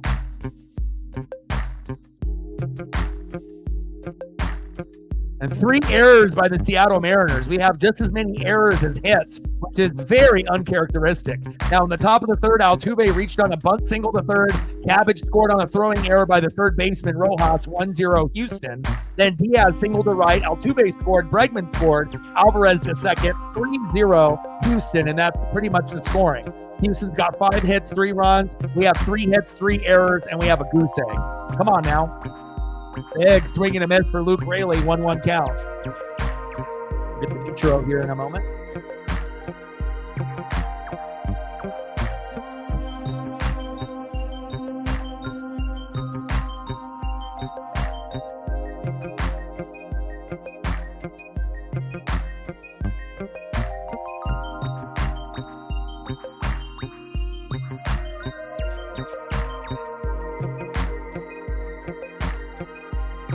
One-two pitch.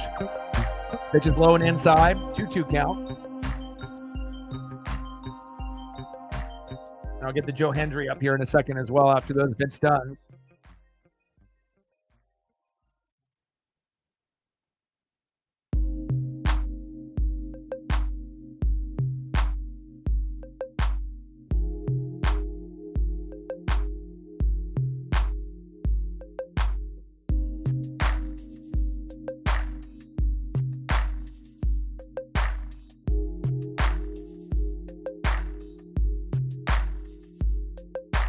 Three-two pitch to Luke Raley, and he walked him. There we go. We'll take that. With all the things that have happened, we'll take any way we can get a guy on first base, either hit by pitch or a walk. There we go. Next up, right fielder, Victor Robles. Let's go, Victor. Let's go, baby. We need you. Bring that electricity, baby. Let's go.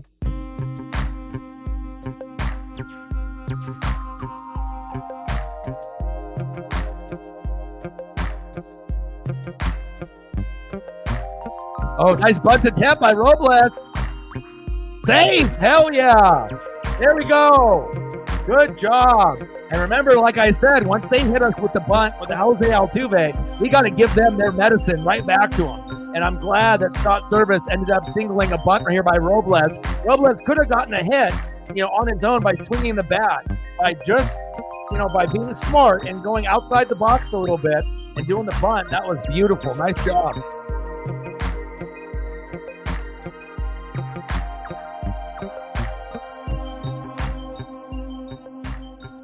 Here we go. Runners at first and second with no outs.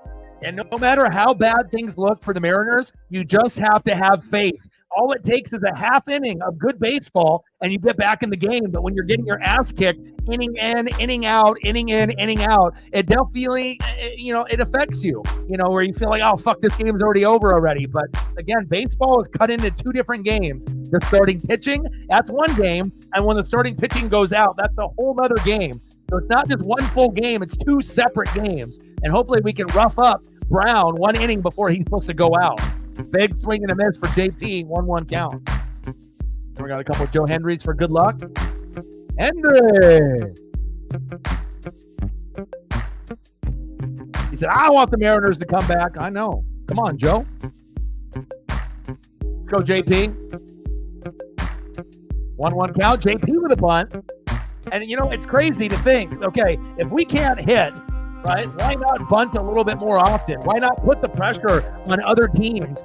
Because, again, if we can get hit by a pitch and we can get walks and we have a better chance of getting on board with a bunt than a swing, why not do it like 5 times a game? Of course, you're not going to go safe every time you hit a bunt, but I would like to see them increase their bunt options, game in and game out. And I know it's kind of one of those things where it's like, wow, you have to bunt to get a hit. Well, hell, if that's the only way that we can get on base besides getting hit by a pitch or a walk, fucking do it. We need to find ways to win. And again, swinging the bat isn't always going to be our best chance. Sometimes lining up for a bunt attempt might actually be a better percentage-wise to get to first base. Not all the time, but some of the time. It has to be situational. 3-2 count to JP Crawford. Let's go, JP.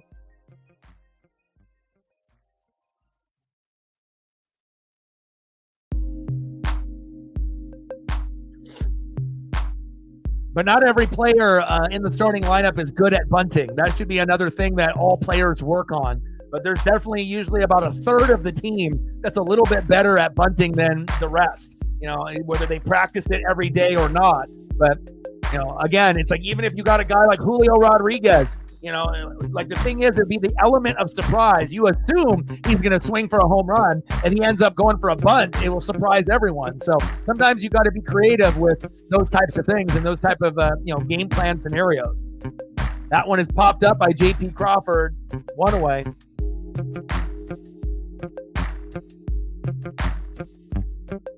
Well, bunting is something that's done by team basis. And again, it's not something that every team works on, but it should be something that every team works on a lot. But it just, unfortunately, is not something that every team, puts in that extra effort. A lot of the upper echelon teams, the best teams do it. But as far as every team, it's not a primary focus, which I feel in this day and age it should be. It's kind of a lost art in baseball. All right, next up is Hollywood Josh Rojas. Let's go, Hollywood.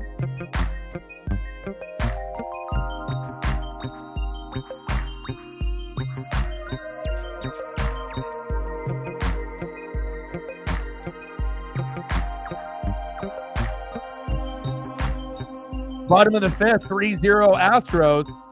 Runners at first and second.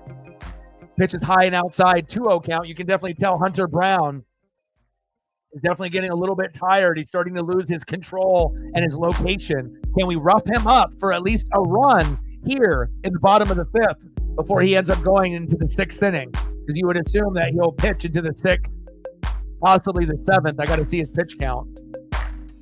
83 pitches, so he'll probably pitch one more inning. Yeah, Rojas was fire at the beginning of the year, batting 300, 350. But again, as of late, his batting average is, dipped pretty considerably, but he's still a baller. And in fact, losing Eugenio Suarez and being able to get a defensive player, close to his caliber, the only difference is Rojas can't hit home runs like Dino did. 3-1 pitch, shot behind the plate, foul. But it kind of makes you wonder if we had Teoscar Hernandez, Jared Kelenic, and Eugenio Suarez, what would our record be right now? But I do like Hollywood Rojas. We just need him to get back to his old ways.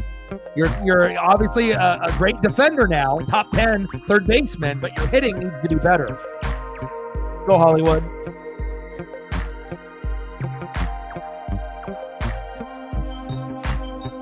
Yes, I agree. 3-2 pitch to Hollywood Rojas.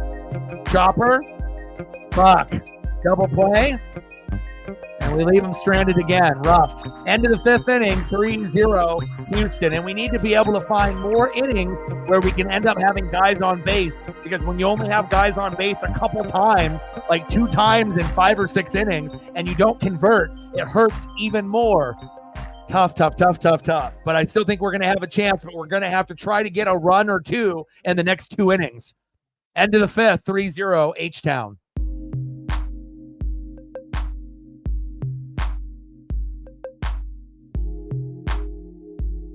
Joe Hendry. Try to get some Ichiros up here as well.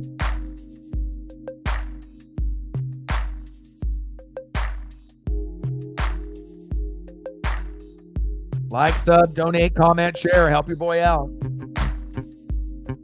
Try to get to 40 likes. And 100 in the donos. That's the man right there. Ichiro Suzuki. Truth. We could really use an Ichiro on this squad right now, let me tell you. Yeah, I do think a Hunter will play in the 6th, 100%. Let's go over to pitching stats here real quick as I check the likes.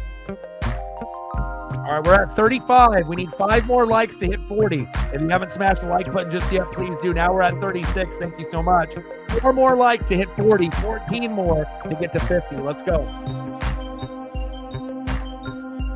All right, let's take a quick look at Luis Castillo's stats. 5 innings pitched, 5 hits, 3 earned runs, 1 walk, only 3 Ks, 74 pitches, 47 strikes, an ERA of 3.60.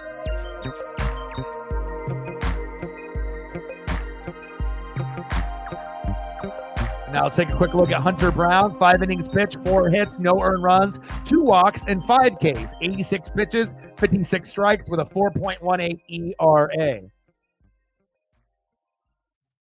Singleton, first pitch, throw to first, 1 away. There we go. There goes John Singleton. Should have took a little bit more time in the box, but Luis Castillo will take it. 75 pitches in for La Piedra. Next up for the Astros, shortstop, Jeremy Pena. Come on, Mariners.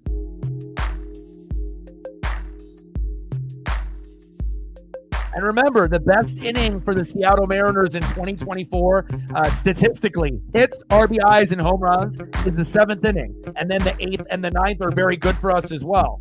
Obviously, starting pitching is not kind to us in 2024. It doesn't matter if we play, we play a pitcher that is 10-1 with an ERA of 1, or a pitcher that is 1-10 with an ERA of 11. It seems like they can still find a way to get to 10 Ks on us every single game. But again, the trade deadline is getting up there, and hopefully we'll make a play. There we go. Luke Raley with a diving grab, 2 away. And again, it's a 162-game season, so not every game, are we going to put up 5 runs and 7 to 10 hits? And you got to think the Astros are going to be a playoff team like us. So again, everything's going to be a little bit more tighter. Things are going to be a little bit more competitive, and this is our number 1 rival. So it's not going to be easy when we play the Houston Astros. And it shows you, it's not easy when we play the Rangers or even the A's or the Angels. It doesn't matter if you're playing at the top of the division or the bottom. Nothing is easy for Seattle. Next up for the Astros, center fielder Jake Myers. Like, sub, donate, comment, share. Help your boy out.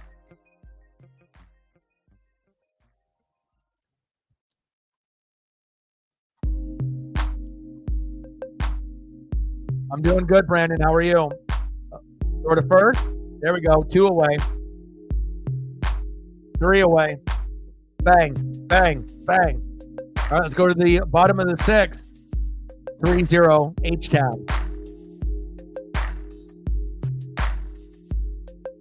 And again, if Hunter Brown wasn't so effective, then maybe we would have, a run or an RBI at this point, but he's been solid. You got to give him credit. And it also doesn't help that the Mariners have 3 errors in this game.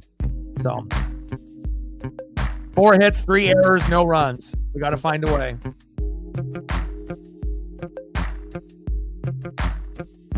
All right, let's see who's up here in the bottom of the 6th for the Mariners.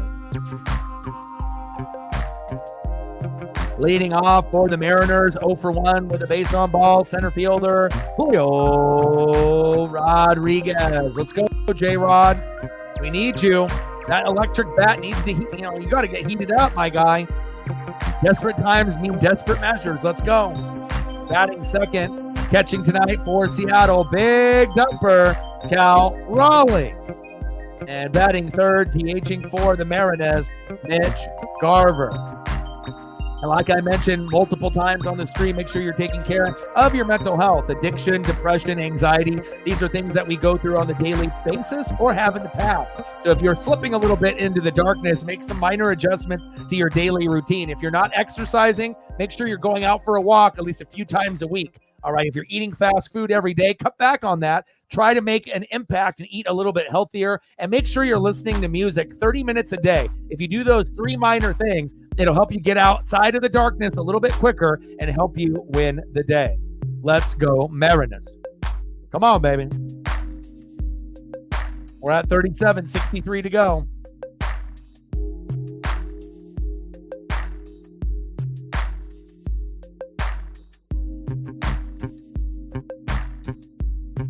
Let's go, J-Rod. Come on, Julio. Trident's up. Let's go. First pitch is inside. 1-0 count to Julio Rodriguez. Come on, J-Rod.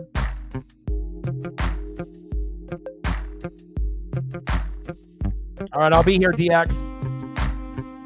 That one chop foul. 1-1 count.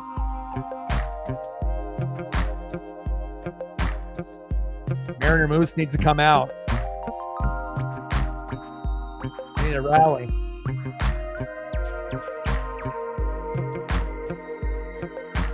One pitch to Julio. Popped up. Should be a routine play in center field. 1 away. Come on, Mariner Moose. We need help. Help! We need help. Come on, Maurice. We need that good juju. We need that good karma. Next up, big dumper, Cal Raleigh. Let's go, Cal. We need that electricity from your bat, baby. Let's go. We could really use a home run right now. Bottom of the 6th, 3-0, Houston. 215 average, 20 homers, and 61 ribbies. Little flip to the pitcher by that dribbler by Cal Raleigh, 2 away. Brutal. Next up for the Mariners, DHing for Seattle, Mitch Garver.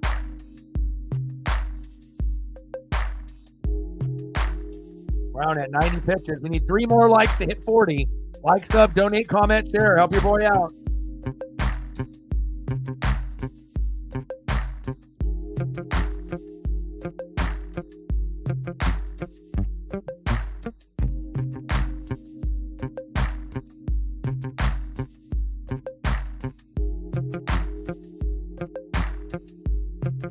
First pitch at the knees to Mitch Garver, 1-0 count.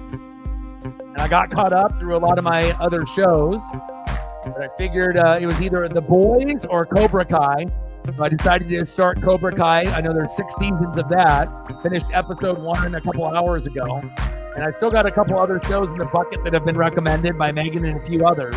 But I figured I'd go to Cobra Kai, and then after I finish Cobra Kai, maybe The Boys, and going through those, 4 seasons. And then I'll go in the bucket and see what is up next. And I know the Umbrella Academy is coming out, I believe, next month. And that'll be definitely a show that I'm watching as well. 2-0 pitch. Down at the knees. 3-0 count. Daniel in the building. What's good? Ooh, all blacks dominating. All right, sounds good. And there's a walk to Mitch Garver. We'll take that. Now we just got to be able to knock someone in here. Can we get an RBI, please? Next up, second baseman, Jorge Polanco. Let's go, Polo, which is something that I probably wouldn't have said about a month and a half ago. But, he's been better. He kind of turned the page. Defensively, still sometimes is a liability, but he has been able to get singles and doubles a little bit more frequently than we expected, and we're really going to need his bat to get better. Hell on Wheels is probably going to be after The Boys. I'll do Cobra Kai first, then I'm going to end up doing The Boys, and then Hell on Wheels is probably number 3. But it kind of depends on my mood, on what I want to be watching and whatnot. And like sometimes when you watch sci-fi, you're in a sci-fi mood. Sometimes you're going to be in a Western mood, like Deadwood. But it kind of just depends on how I'm feeling at that moment and whatnot. So, but it's still in my bucket for sure. And then after I finish it, we'll be able to discuss it. Bottom of the sixth. But again, it won't take me too long. With 6 seasons of a show, if I'm binge watching it, I should be able to get through Cobra Kai within probably a week, maybe a week and a half or 2 weeks. So, bottom of the sixth, 3-0 Astros. In the box, Jorge Polanco. Go, Jorge. Let's go, Polo. 2-1 pitch from Brown to Polanco. That was a nasty pitch. Right down the middle. Looking. 2-2 count. Amazing curveball. Knuckle curve. Brown is very special. Looks like it's going to go one way and then it lands somewhere else.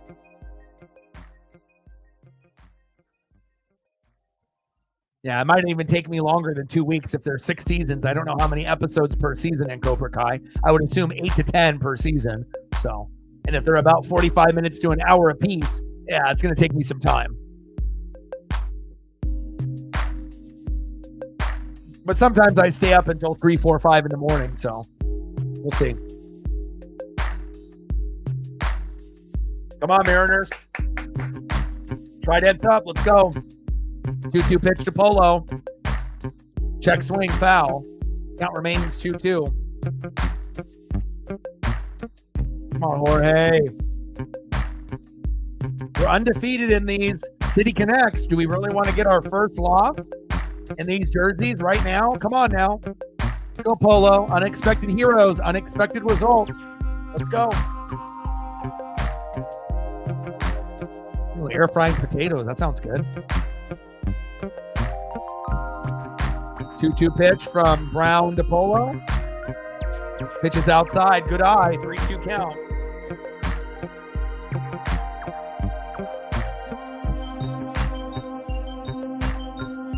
Come on, Mariners.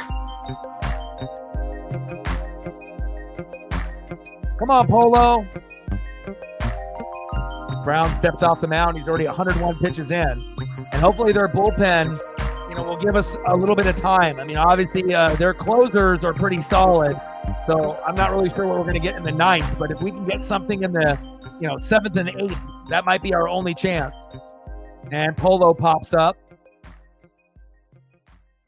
Pena, and we leave another runner stranded. End of the 6th, 3-0 Astros. And Hunter Brown's day is done. Thank God. Again, now we got to see who they bring in, and hopefully we can do something. Let's take a look at Hunter Brown's final stat line. All right, Hunter Brown, 6 innings pitched, 4 hits, no earned runs, 3 walks, 5 Ks, 102 pitches, 64 strikes with an ERA of 4.15. Came into the day with a 7-6 record and an ERA of 4.39, so brought his ERA down a few points. Let's see who's up here for the Astros here in the top of the 7th. Leading off for the Astros, 1 for 2 with a run, no, 1 for 3 and a run with a K. Second baseman, Jose Altuve. Batting second, 1 for 2 with a run, third baseman, Alex Bregman. And batting third, 1 for 2 with a walk, DHing for Houston, Yordan Alvarez. And again, I thought this game was going to be very critical, for the Mariners. If Houston wins this first game, they're probably going to win 2 out of 3. If we win the first game, then we're probably going to win 2 out of 3. So we'll see where it goes. There's still time, but, the time is starting to run out. Let's go. Come on, Mariners. Got to find a way here.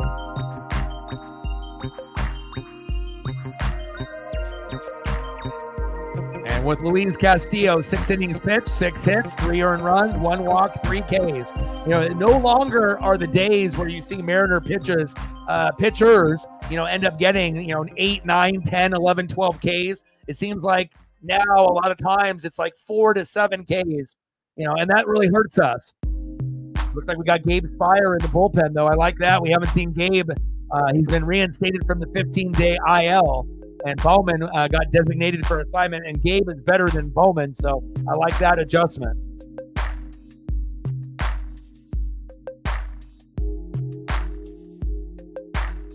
All right, come on, Louise. Loperfido in the box.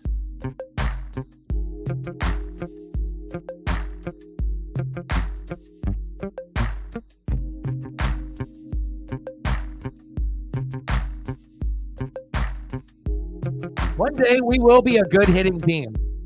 It might take a while, but we'll be there. I remember being, a fan of Joey Harrington and the Ducks and thinking to myself, are we ever going to be good at fucking defense? And I know we can score. We can score with our running backs and we can score with our wide receivers. And we've had some amazing quarterbacks over the years with Justin Herbert and Marcus Mariota, Joey Harrington, just to name a few. But again, if the Ducks can end up being a good defensive team, which now they are, I know the Mariners over time can end up being a good hitting team. It's just going to take some time to get the right players at the right time to join the organization. Anything is possible. 2-2 pitch. Pitch is outside. And it's not like the Mariners have to be the number one hitting team in baseball. We just have to be top 15 out of 30 teams. That's not asking too much, to be like the 14th best hitting team or the 15th best hitting team. And then once we hit that plateau down the road, then maybe we can shoot for being number 10, like the 10th best hitting team in baseball. And if we can end up being a top 5 pitching, and top 10 hitting team, that's when where the Mariners might be able to take the next step and make the World Series or an ALCS. So it shows you we still got a little ways to go. But I still think that we can get there like the Oregon Ducks. We were a top 25 team. Now we're a top 4 team. And if Dan Lanning stays the next 10 years, the Ducks are going to have a chance to win 1 or 2 natties because of recruiting and the NIL and, based on how things are going. So sometimes you need stability from the head coach, but also it's about who comes to the organization as well.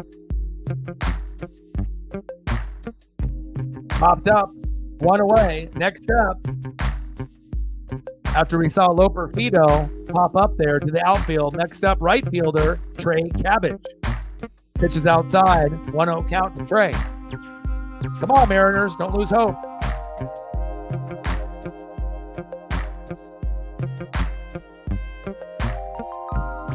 There we go, Polo. Good defense by Polo. A little bit of a lackluster throw to first. Could have been a little bit more ump on it, but we don't want him to have a wild throw to be an error. Good defense by Polo. 2 away. Next up, second baseman, Jose Altuve. And the Boo Birds come out. Carlos Correa and Jose Altuve will be booed for life. Doesn't matter what park they end up in. Fans have not forgotten about the garbage cans and the cheating. First pitch to Altuve from Castillo. Pitches inside, almost hits him on the hip.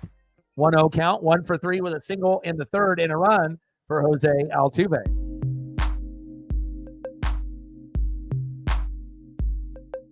Chopper towards third base, right to Rojas. Throw to first.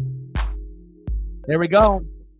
Go to the bottom of the 7th inning. And remember, Mariner fans, this is our best inning out of any inning in baseball, the 7th. So hopefully we can end up getting 1 to 3 runs in this inning, and then it'll give us a chance in the 8th and the 9th, as long as we don't give up any more. And maybe we can end up winning this game 4-3 in extras. You gotta, we have to be positive as we can. Obviously sitting in a 3-0 hole feels like we're sitting at a 6-0 hole, right?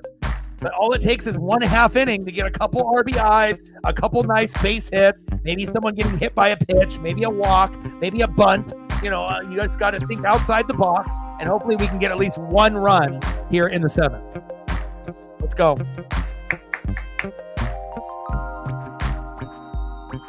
Trident's up, baby. Let's go.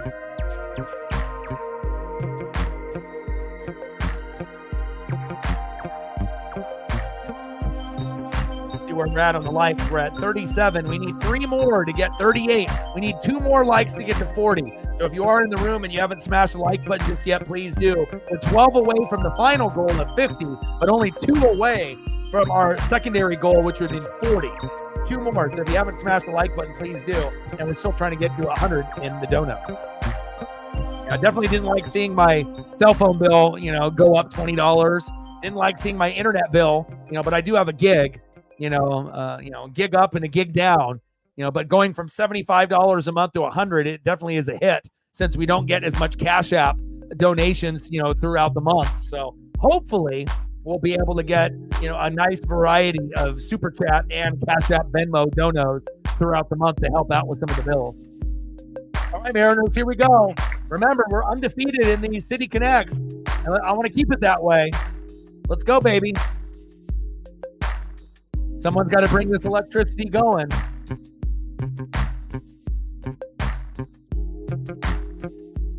Next up for the Mariners, 0 for 2, first baseman, Ty France. Let's go, Ty. Batting second this inning with the City Connect that we're wearing today, left fielder Luke Raley. Love the batting helmet and the jersey. The pants weren't really my favorite to start off when they first came out, but they're growing on me. And batting third, right fielder Victor Robles, unless they end up making some changes with some designated hitters.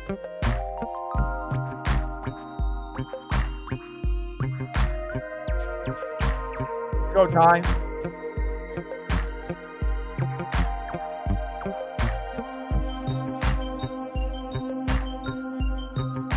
Big swing and a miss, behind him the count 0-2. And remember, baseball is the toughest sport. It's the hardest thing to do is hit a baseball. Harder than hitting a three-pointer, or scoring a touchdown or making a goal. Hitting a baseball is very, very difficult. There's a reason why there's so many players that are batting at such low batting percentages. It's definitely a pitching league now, just like it's a throwing league in the NFL. It's no longer a running league. Abreu says good night to Ty France. He framed it there well, but I'm not sure if that was really a strike three. But again, another one bites the dust. One away. Next up, left fielder Luke Raley. Come on, Luke. Somebody's got to get a rally started. Someone's got to give us a little bit of a belief that we can come back and win this. DX is back in the building. He's our good luck charm. 0-1 pitch from Abreu to Raley. Check swing. Did he go? He did not. 1-1 count. 237 average, 10 homers, and 26 ribbies. And at the beginning of the year, Rojas and Raley were really holding it down, but have been struggling as of late. But I still believe in both players. I really like Rojas and Raley a lot. But again, it's all about consistency. And we have to make sure that we are pointing out struggles and not just overlooking them and just giving them a free pass. Everyone deserves to get the praise, but they also deserve to get the blame when they're not playing well. Come on, Luke. Let's go, baby. 1-2 pitch. Dribbler. And it's hard to get hits when they can't get out of the infield. 2 away. Next up, 2 for 2, right fielder, the MVP so far for the Mariners, Victor Robles. But we need to have these hits turn into an RBI, or maybe we can get a unexpected home run here. Come on, Mariners. Lauren in the building. What's good? Astros are one of the best hitting teams in baseball, bro. If you go back, at one point, they were the #1 hitting team in baseball. So, look at their players they have, and they don't even have Kyle Tucker playing right now. They just have guys that can hit, better. They're, smarter in the box. They know what their pitches are. They got Altuve, they got Bregman, they got Yordan Alvarez, they got Jeremy Pena, they got Kyle Tucker. Almost every one of those players is a better hitter than anyone we have on our team. They're not always going to get home runs, but they know how to get on base. And they got a couple guys, that are batting over 300. So we don't have any. Yordan Alvarez is right there at 297, Altuve at 305, and Kyle Tucker is not even playing. Jeremy Pena is at 275. So it's like one team is batting, usually 240 to 260 as a team, and then the other is us, where we're batting like 200 to 220, and that's not good. And we were in that same boat last year. Big swing and a miss, and there goes Victor Robles. Fucking A, man. This might be one of those games. And again, it's a 3-game set, and then we end up playing the Angels at home. So hopefully we can get that, going. But the goal was to win 2 out of 3. But right now, it looks like we're on pace to win 1 out of 3.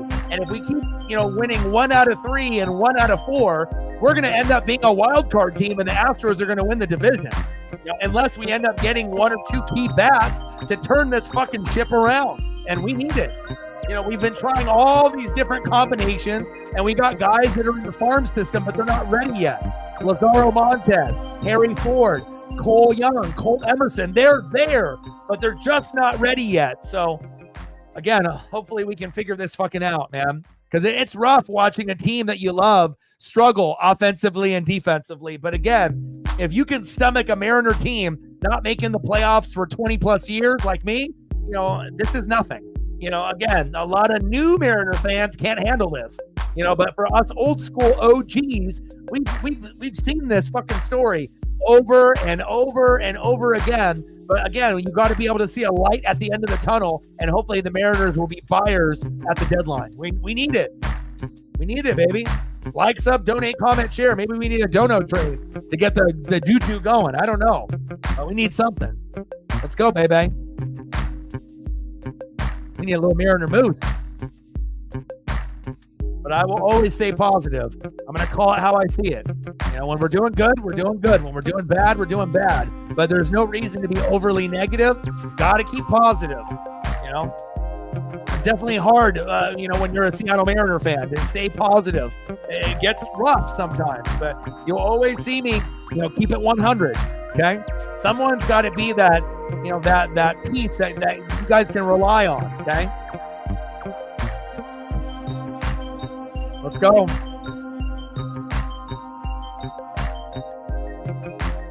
Yep. Stacks on stacks, racks on racks, a little cactus jack, bang, bang. And it's me being, honest and real, and again, I hope that we can find a way, to get a little bit of a rally, but based on how we've played up to this point, it kind of feels like we might end up losing 3-0. And I don't think that's like a negative thing to say. It just kind of feels like how we're at right now, or we might lose by more. It might end up being 4-0, or maybe we end up losing 3-1. But I'm not really feeling, the juju or the good vibes out of the guys that are on the field right now.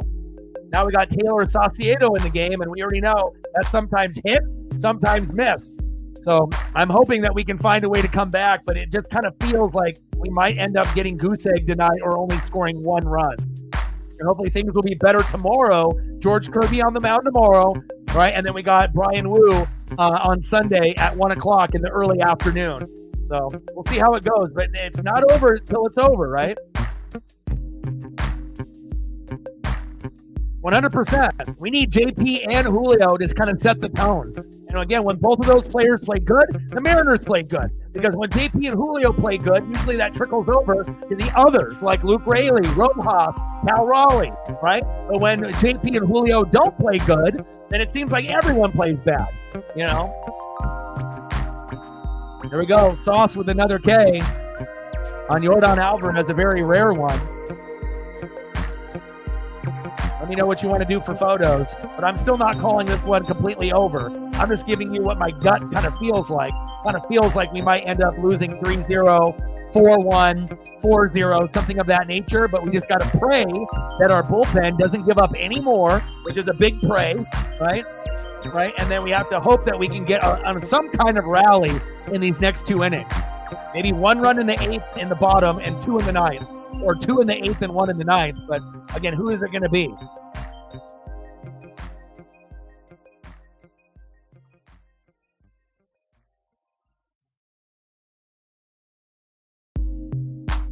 But if we're not careful, and if we make 0 moves at the deadline, there's probably going to be a good chance the Astros are going to take this top spot from us, right? And we're going to end up making the playoffs, but we're going to be a wild card team like we are right now, kind of a pretender. Like we're a good team. We're one of the top 6 teams in baseball in the American League, but we're 6 of 6. The Twins are better. The Royals are better. The Guardians are better. The Yankees are better. The Orioles are better. But as far as everyone else, we're better than them, but sometimes we don't bring it, There goes Yanier Diaz to first. And then obviously you got the Phillies and the Dodgers and the Braves and the Brewers, right? And the Padres and the Cardinals. You got those teams over there, But right now, we're the 6th best team out of 6, in the American League. And I feel that we can catch up to the Royals and Twins if we could just fucking hit, And then if we can get hot, maybe we can, see what we can do against the Guardians, Orioles, and Yankees. They'll go through the ups and downs as well, but we're still a ways away from being a World Series contender. At this point, we're a playoff team, but more of a playoff pretender instead of a World Series contender, at least today. Top of the 8th with 2 outs, runner at first. Sauce with a big pitch. Wild right, 1-0 count to John Singleton. $2 holla. All right, talk soon. Appreciate you. Stacks on stacks, racks on racks. A little Cactus Jack, bang, bang. Let me know what you want to do for photos, and I got you when you come back.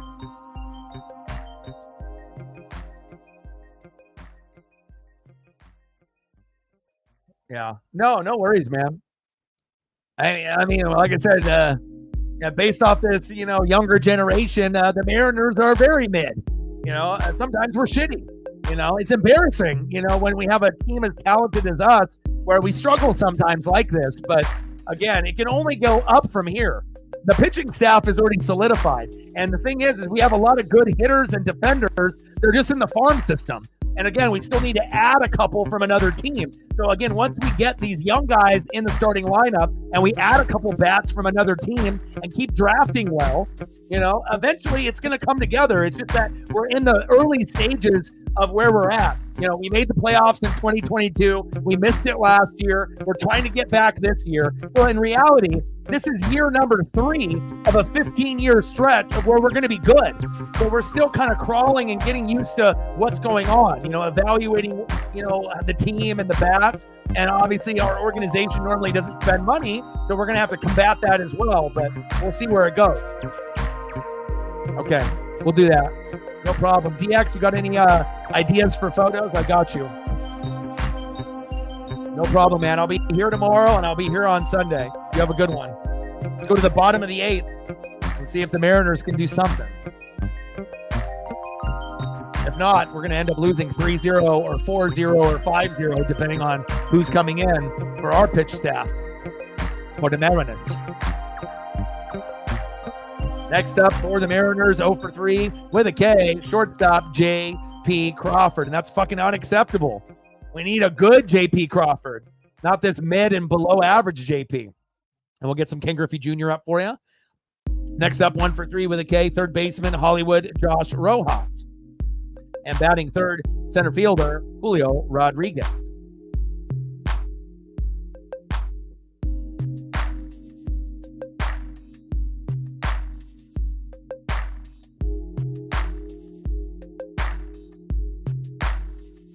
Come on, Mariner Moose.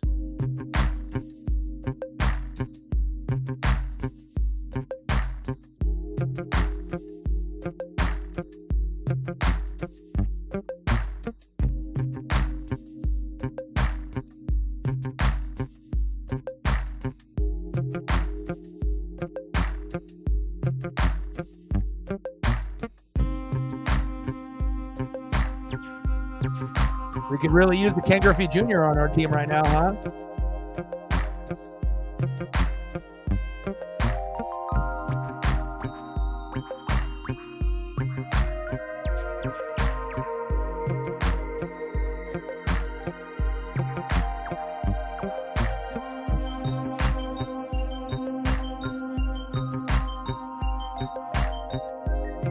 My favorite player of all time out of any sport, the kid, Ken Griffey Jr.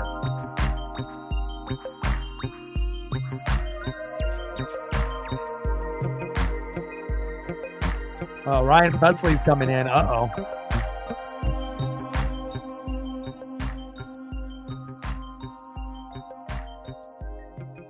Best autograph in the business, baby.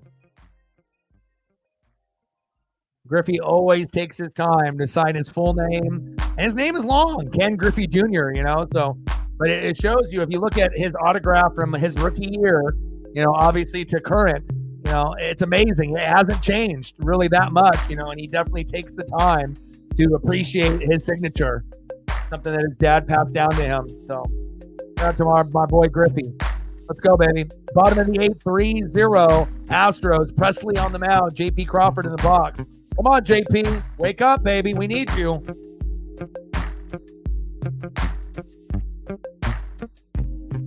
We need that defense as well. And it started off with an error by JP, which was very uncharacteristic of him, and it kind of trickled down to the rest of this potential game. 0-2 pitch to JP.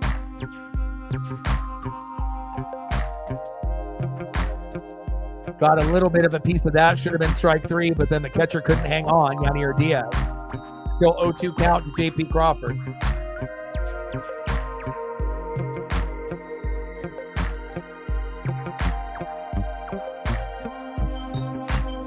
Pitches outside, 1-2 count. Come on, JP. I believe in you, bud. Let's go.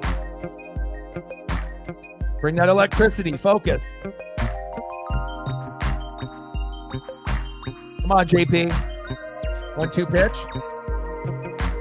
Popped up. Right to center field. Easy out. 1 away. It's not JP's day today. Hopefully he'll have a better performance tomorrow and on Sunday.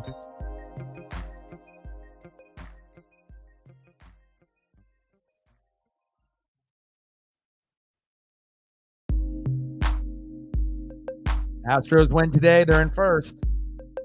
Next up, third baseman, Hollywood Josh Rojas. Come on, Mariners. Pitches outside. 1-0 count to Hollywood.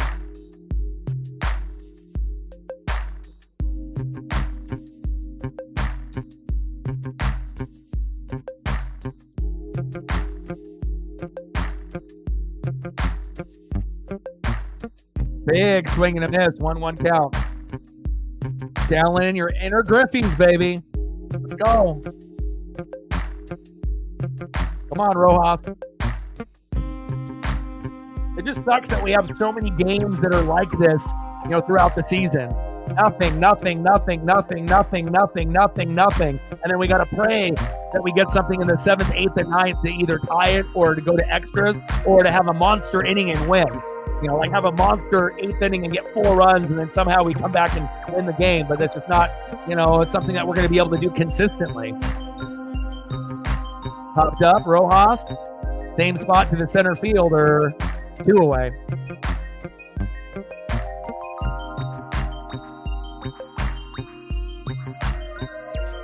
Next up for the Mariners, center fielder, Julio Rodriguez. Come on, J-Rod. Trident's up, baby. Let's go. I love you. You need to start playing like the money that we paid you. We really need you to be a superstar for the Mariners. Otherwise, we're not going to win this division. Come on, Julio. 0 for 2. Make it 1 for 3. Pitch there in the zone for a ball. 1-0 count.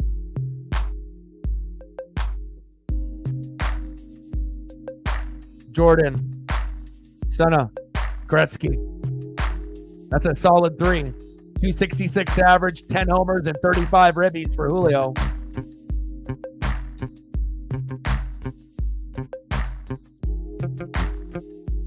Come on, baby. Come on, Julio. 1-1 pitch. Big swing and a miss. Swinging wildly. 1-2 count.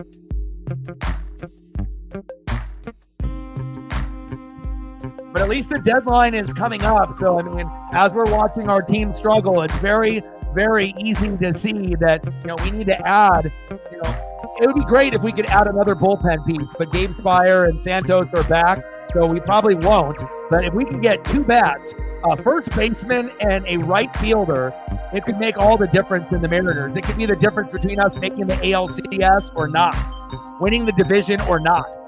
Julio pops up. Singleton is there.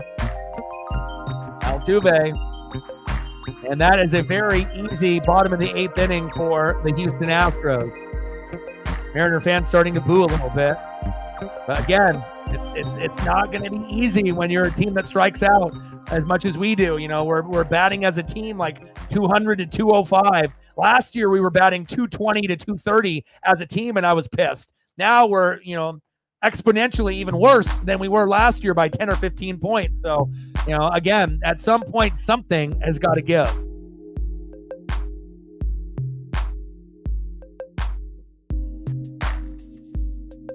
Like, sub, donate, comment, share, help your boy out. Next up is 1 for 3, shortstop Jeremy Pena. Batting second, 0 for 3, center fielder Jake Myers. And batting third, 0 for 3, left fielder Joey Loperfido. And you know the craziest shit out of everything, you know, out of the whole situation, that this fucking player is not even playing. He's got the day off, and he's arguably their best player on the team, or one of the best, right? With Yordan Alvarez and Jose Altuve, Kyle Tucker. So, and again, we'll have to wait and see what he ends up doing tomorrow once he gets in the lineup. DX with a dollar holla. Appreciate you. $1 holla. Stacks on stacks, racks on racks with a little cactus jack. Bang, bang. Appreciate you. See if I can get a few more Griffies up here.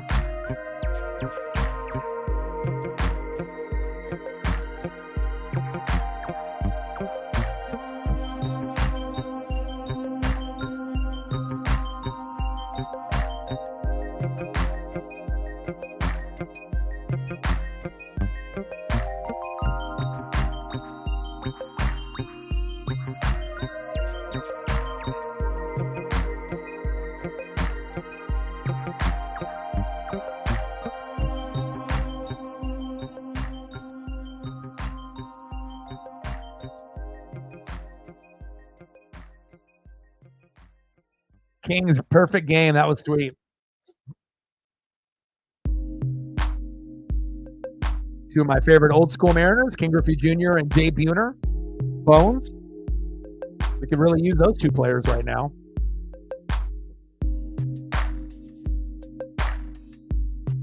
All right, we're at 50. 50 to go. Like, sub, donate, comment, share, help your boy out. See where we're at on the likes right now. We had 40 likes. We need 10 more to get to 50. If you haven't smashed the like button just yet, please do. We're at 41 now. Thank you so much. 9 more to hit the goal. 9 more to hit the goal for the likes. $50 to go to hit the dono goal. We're halfway there. Top of the ninth, 3-0 Houston. Next up is Jeremy Pena. Appreciate you, DX. On Snyder in the box.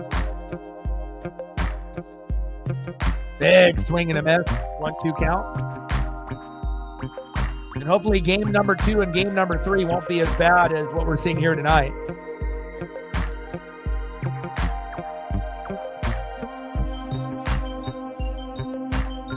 And we have hot temperatures of 90 to 95 today and tomorrow.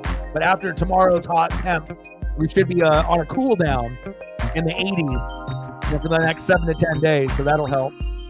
There goes Jeremy Pena, 1 away.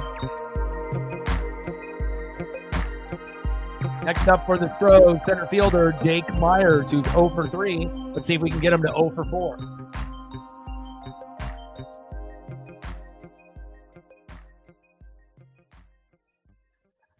Yeah, we got George Kirby on the mound tomorrow evening, and then at 1 o'clock on Sunday, we have Brian Wu. So there definitely is going to be an opportunity for us to win at least a game, but I just don't know if we're going to be able to win 2 out of 3 if we're going to be dropping this game. It kind of feels like if we lose this, then we're probably only going to win 1 game out of 3. Hopefully we don't get swept. 0-1 pitch. Pitch is outside. 1-1 count from Snyder to Myers. Come on, Mariners.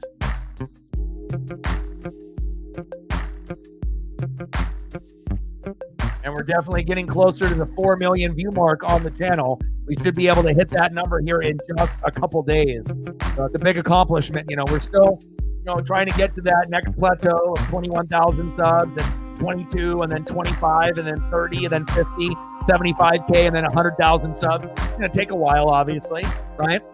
But hitting the 4 million view mark is definitely another accomplishment. And once we hit 4 million, then the next goal will be 5 million. There we go. Another punch out for Colin Snyder, 2 away. There goes Myers. Pena, sit down. Jake Myers, see you later. Next up is Joey Loperfido. And then tomorrow we got Framber Valdez versus George Kirby. That's going to be tough. And then Ronel Blanco versus Brian Wu. It's not going to get any easier for us. And again, the Astros, they're a solid ball club, cheating or not. Like I said, it's not going to be easy, when you play the number one rival, to us, game in and game out throughout the years. It's going to be always a tough matchup. 1-0 pitch to Loperfido, chops that one towards first base, foul, 1-1 count. I hope that we can win tomorrow and we can win on, with Brian Wu on Sunday. But again, if we play like this, in games number 2 and 3, we're fucked. We're going to get swept or only win one game. And if we win, we might win tomorrow, but lose with Brian Wu in the afternoon. So we got to get Brian Wu back to Brian Wu prior to the injury, where he was like 3-0 with an ERA of 1. He's been a little shaky as of late. And hopefully George Kirby can have a masterful performance tomorrow. Because if we're going to try to win 2 out of 3, or at least 1 out of 3, we're going to need, George to be on his game. Pitches outside, 2-2 count. But you just have to have that faith. It's a long season. And at the end of the day, it doesn't matter if we win the division or get the wild card. Of course, we want to win the division, especially on how good we've been this year. But all you got to do is punch your ticket into the dance and anything can happen. Whoever is hot and healthy at the end of the year in August and September are going to be the teams that are going to be able to go the furthest. 3-2 count to Loperfido from Snyder. Like, sub, donate, comment, share. Let's try to get to 50 likes and 100 in the donos, baby. 3-2 pitch. Got him. There we go. Loperfido, sit down. All right, we're going to the bottom of the ninth. Last opportunity for the Seattle Mariners to see what we can do here. And Josh Hader is coming in, which won't be easy.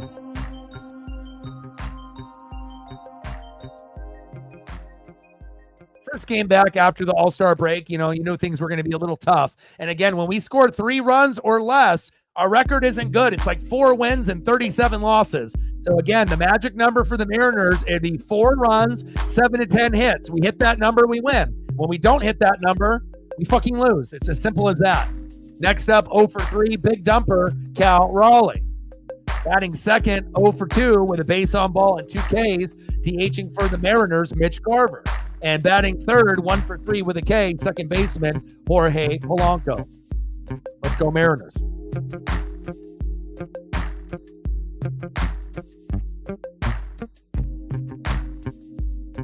Okay, looks like we got nothing on the Cash App or the Venmo side. We're at 50 to go. And if you haven't smashed the like button just yet, please do. As close as we can get to 45 to 50 likes will help us out. We're at 42. 3 more likes to get to 45, 8 more to get to 50. Thank you so much. Now we're at 43. 2 more likes to get to 45, 7 more to get to 50. Let's go.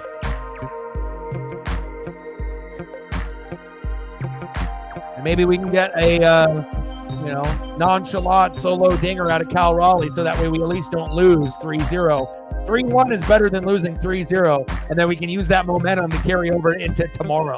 So I'm hoping Cal can go yard here tonight.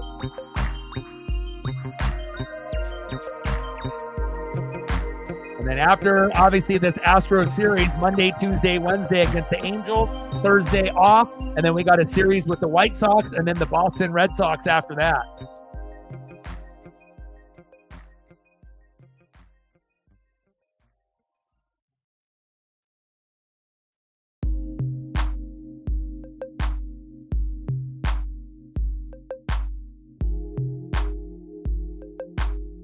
Very uncharacteristic game for the Mariners. No runs, 4 hits, 2 errors. It was 3, but they called one of them back to 2. So here comes in Josh Hader. Come on, Cal. We need a solo dinger bad.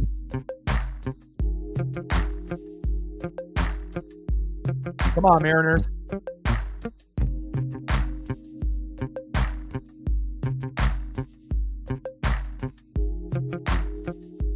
1-0 count, since that play was called dead by the ump, even though Cal fouled that one off.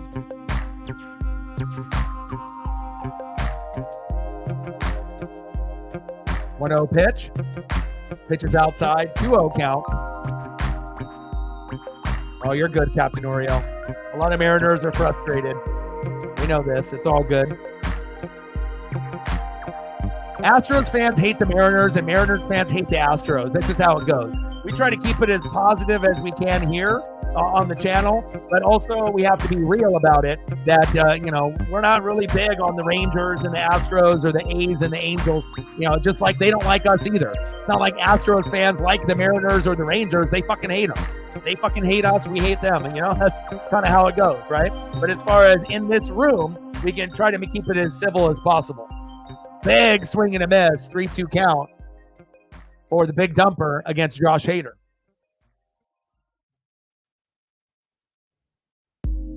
It's like the things that we think in our head, but we don't really say out loud. Like, oh, I fucking don't like this team, But again, we try to keep it as civil as possible, and that's why I call it right down the middle, no bias, and everyone is welcome here. Doesn't matter what fan you are.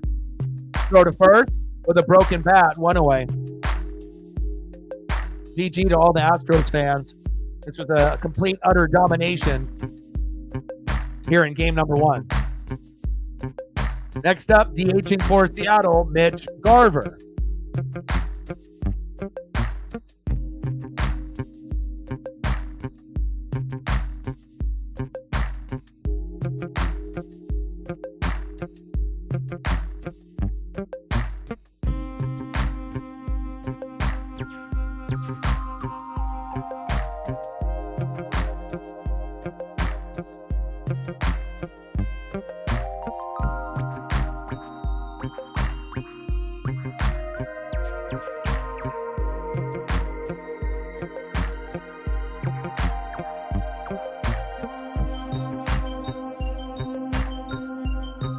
Come on, Garv. 1-1 pitch. Pitch is high. 2-1 count.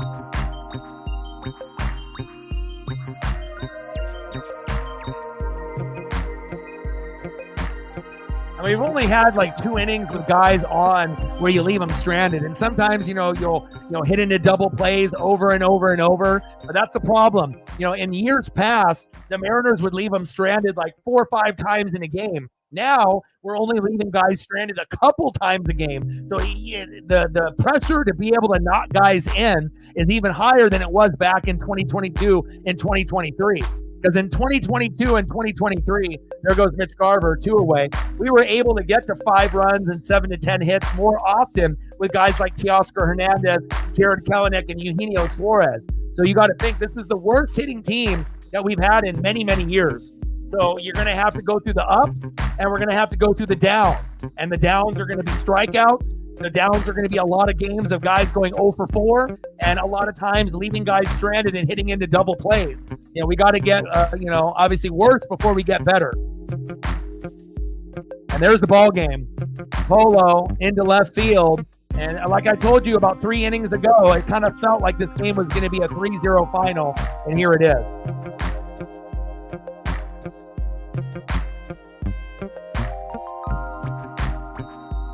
Let's go, baby.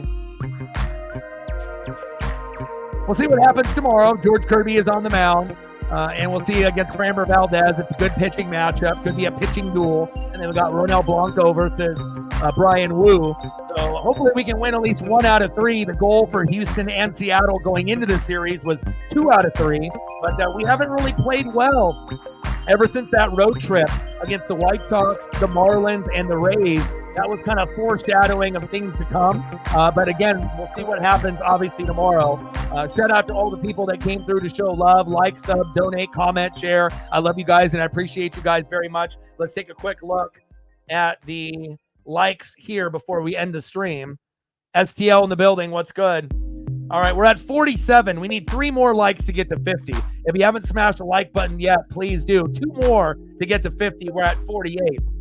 But shout out to DX and the rest, obviously, for stepping up. Megan, DX, Matt, STL, Captain Oreo, all y'all. I love you guys, and I appreciate you guys very, very much. And then let me take a quick look tomorrow.